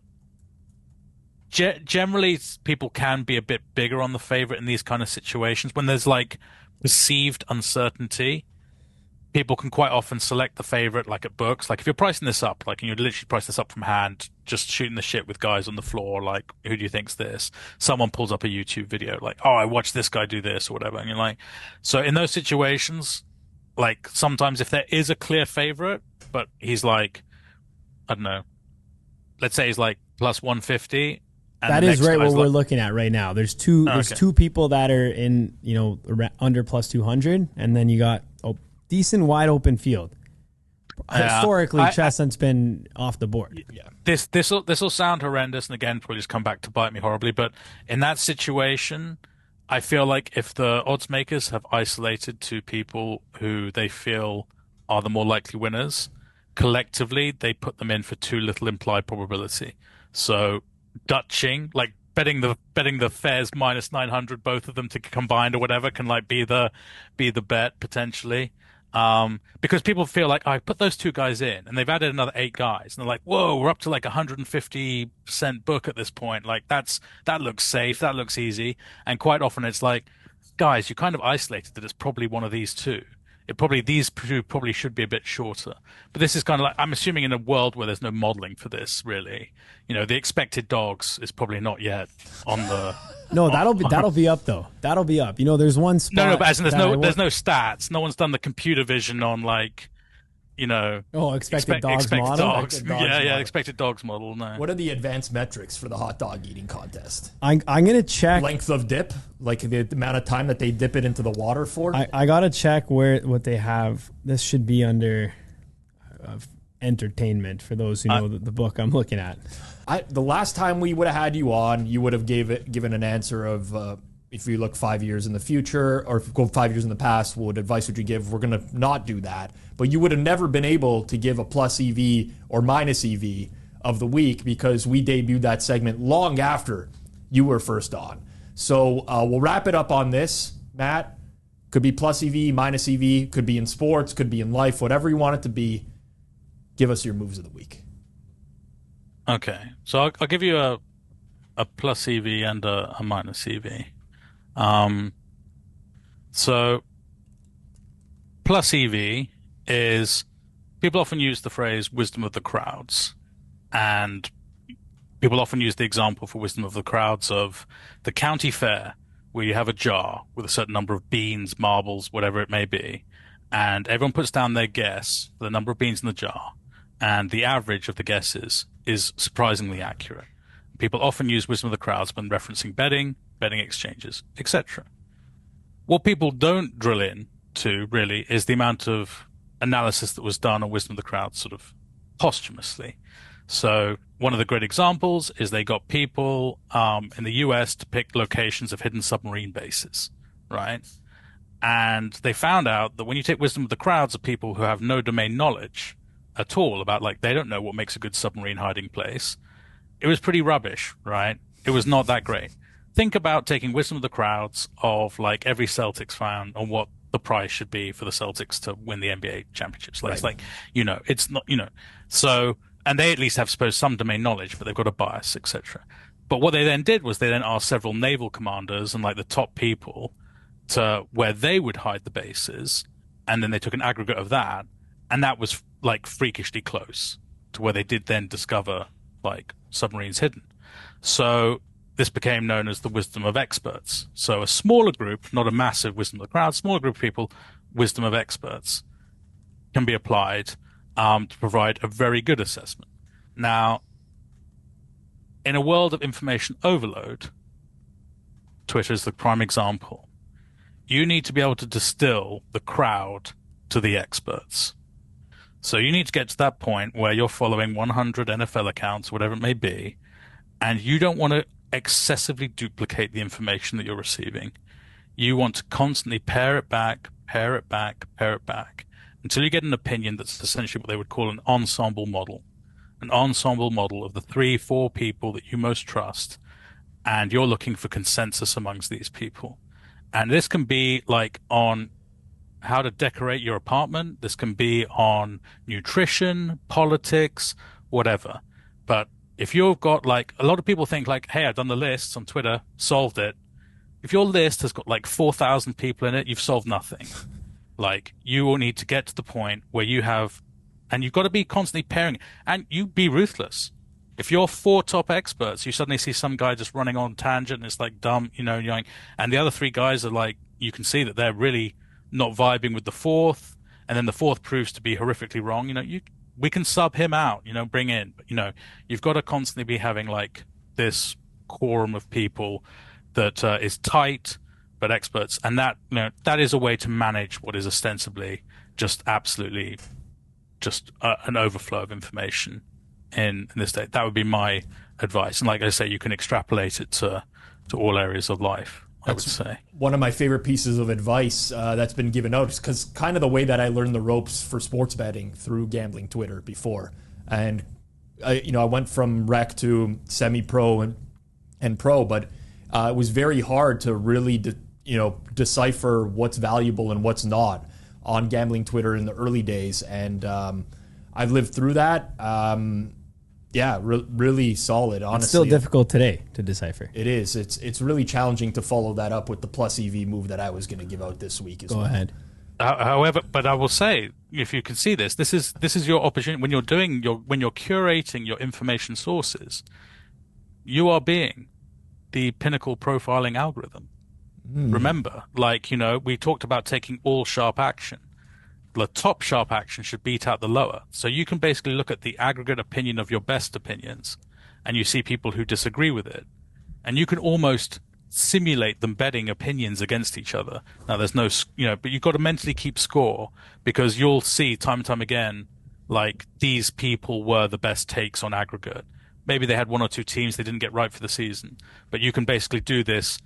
It's actually got a name. I can't remember the name of the ranking algorithm. It's like used in like FIFA and these kind of games, true skill sort of algorithm, I think, or whatever. But you can just sort of do a performance like this, and do that. So that's, Sorry, Rob, I cut you off. No, not at all. I mean, I'm just embarrassed and ashamed now. I was going to give us the plus. We gotta hear Rob's Well, okay, so I was reading Hagrin's BetPod ratings a few weeks ago, and one of our guests, I want to say it might have been the Alex Bartlett episode. I think he said his minus EV move of the week was gardening. And I think Hagrin actually gardens, because he was like, what the hell happened to this segment? Now people are just giving out their opinions as on to stuff they don't like. Yeah, stuff that they don't like, which is very valid. So I wanted to give this as like a real plus EV move. And my grandfather taught me this when I was young, but I was recently at a barbecue this weekend. It's summer in Toronto. It's hot. People are having like iced drinks outside, and the ice cubes inevitably melt into the drink, and they dilute the drink to the point. Now I see why you didn't want to follow up Matt's. That it tastes like water, right? And people are like, you know what? I got to drink this faster or whatever. You actually don't.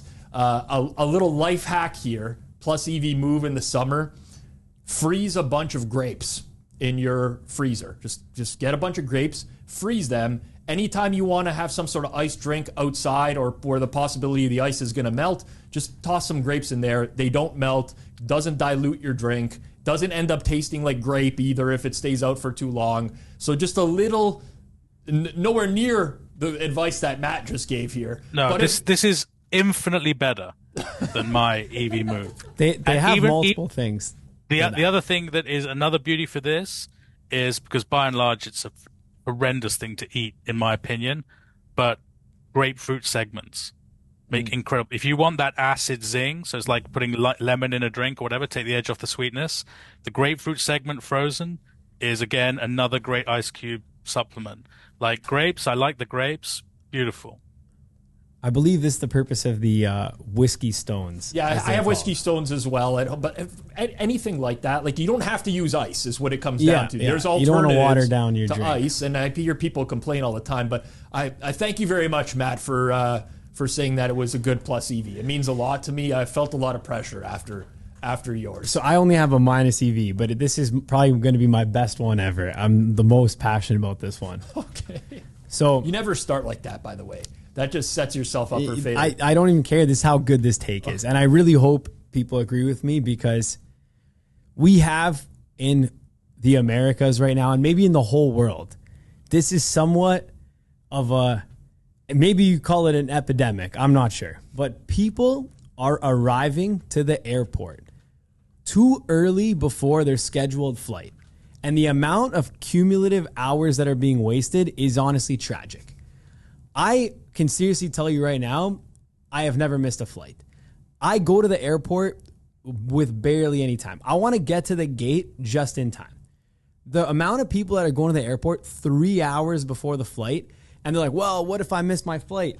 Yada, yada, yada. These guys are wasting 2.5 to 3 hours per flight. When you sum all that up, you could be missing 2 flights a year, and your even expected value on this. It is absolutely insane. We are not, as a world right now, we're not taking enough risk. We're not missing enough flights, and we're getting there way too early.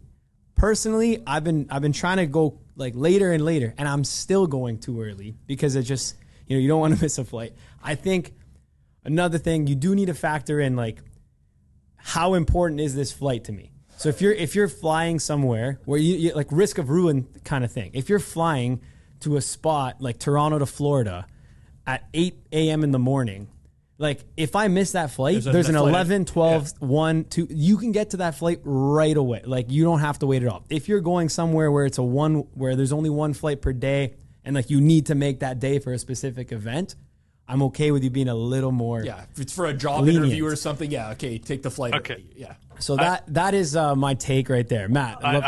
Go ahead. Yeah, I'm gonna broadly agree. However, like all good things, there's one small wrinkle which I'm gonna say, right? So I do not have this experience. I do not have children, but I can picture a scenario whereby I've got 2 kids under the age of 5.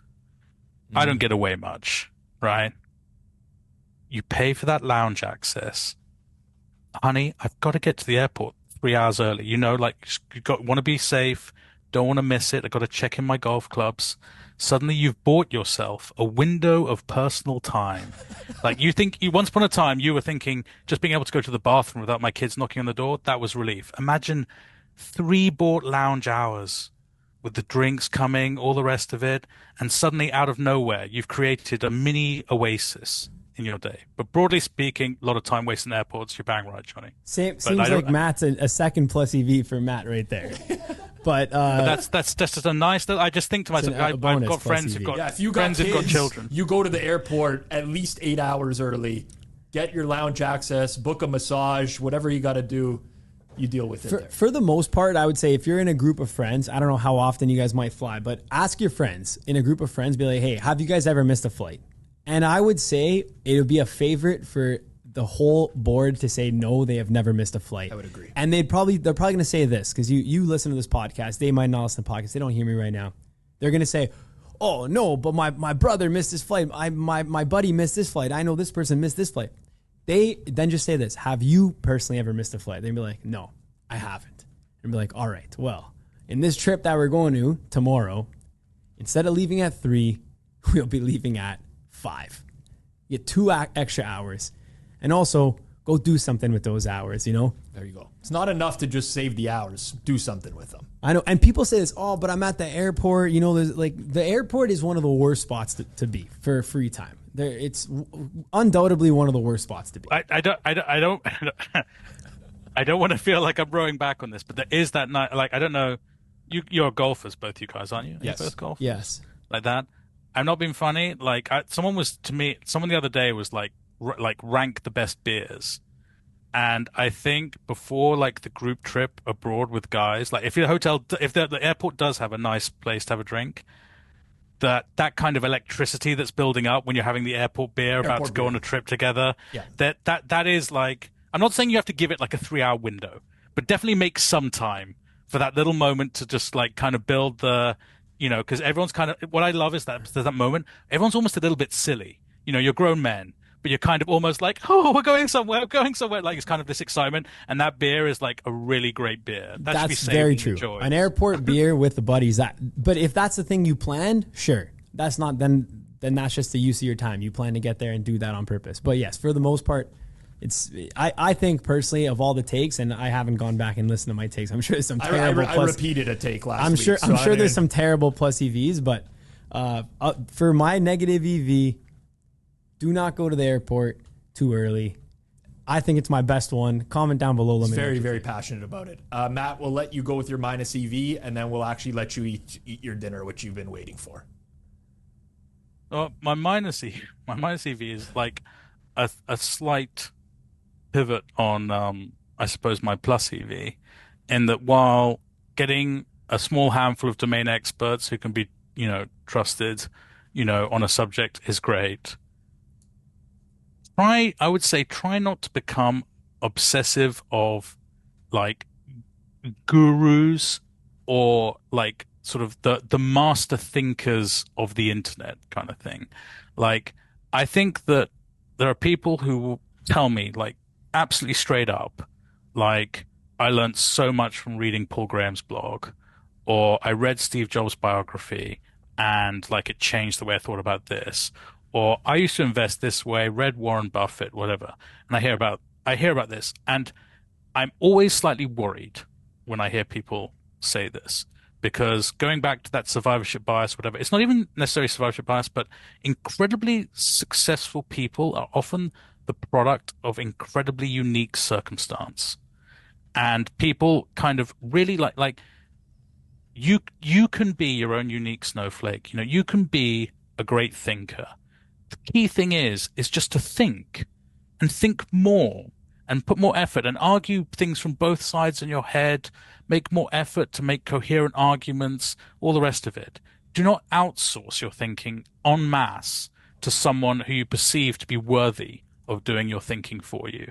That is my thing. I say, the world of the internet, mega follower kind of accounts, it's very easy. Like you see the Elon Musk truthers, etc., just talking about just this, just that.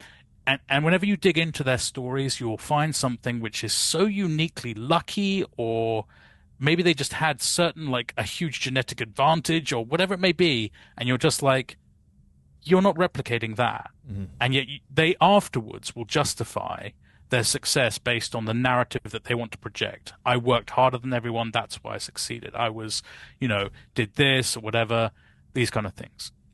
Now, if you want to look at like famous, notorious people or stories, I personally much more enjoy reading, and I don't know how much more value there are, but I like reading about catastrophic failures.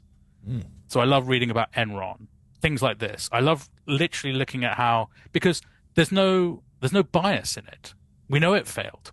Well, history says this failed miserably. Let's find out why it failed and then try to avoid, like, for me, like, getting the exponential upside is kind of slightly just luck to some degree. You've got to put yourself in a position to get lucky. I do believe in that phrase, but generally that. But what you can do is you can cut out these absolute horrendous errors by just, trying to avoid some of the worst stuff that other people did.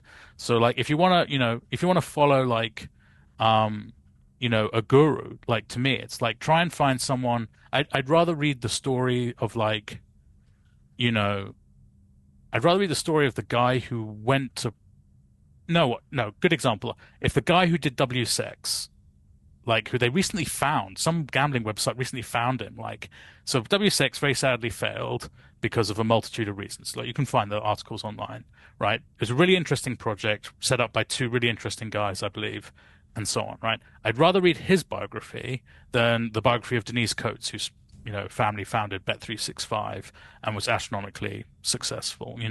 Probably bits in both, but if Denise is talking about why were you successful, I'm guessing it's probably because she worked hard. Great job. But reading out why W6 Guy feels like when he had a product that was really respected in the offshore space, really interesting, doing something slightly different. I think they were options market makers originally, the guys maybe behind it, like finding out why did you fail and extrapolating what I can learn from that. That to me is more valuable. So negative EV would definitely be, try not to just outsource all your brain to gurus who possibly have lives that are in no way comparable to yours. Their situation is in no way comparable, and you have no way of duplicating their success just by, preaching what they preach. Love it. His name is Matthew Trenhaile. You can follow him on Twitter at Matthew_Trench. If you need consulting on trading software or systems and you just listen to this man speak over the course of this interview and you don't hit him up, you're an idiot for not doing so. He's the guy, Anubis Trading Limited, if you want to reach out to him. Appreciate you joining us again, Matt. Hopefully we can get you that segment you want. We'll try to pull the strings to get you that permanent segment. We'll see you in the trenches. We'll see you in the trenches. Thanks for everyone tuning in here on Circles Off. We'll catch everyone next week. Peace. Thanks, guys. Banger.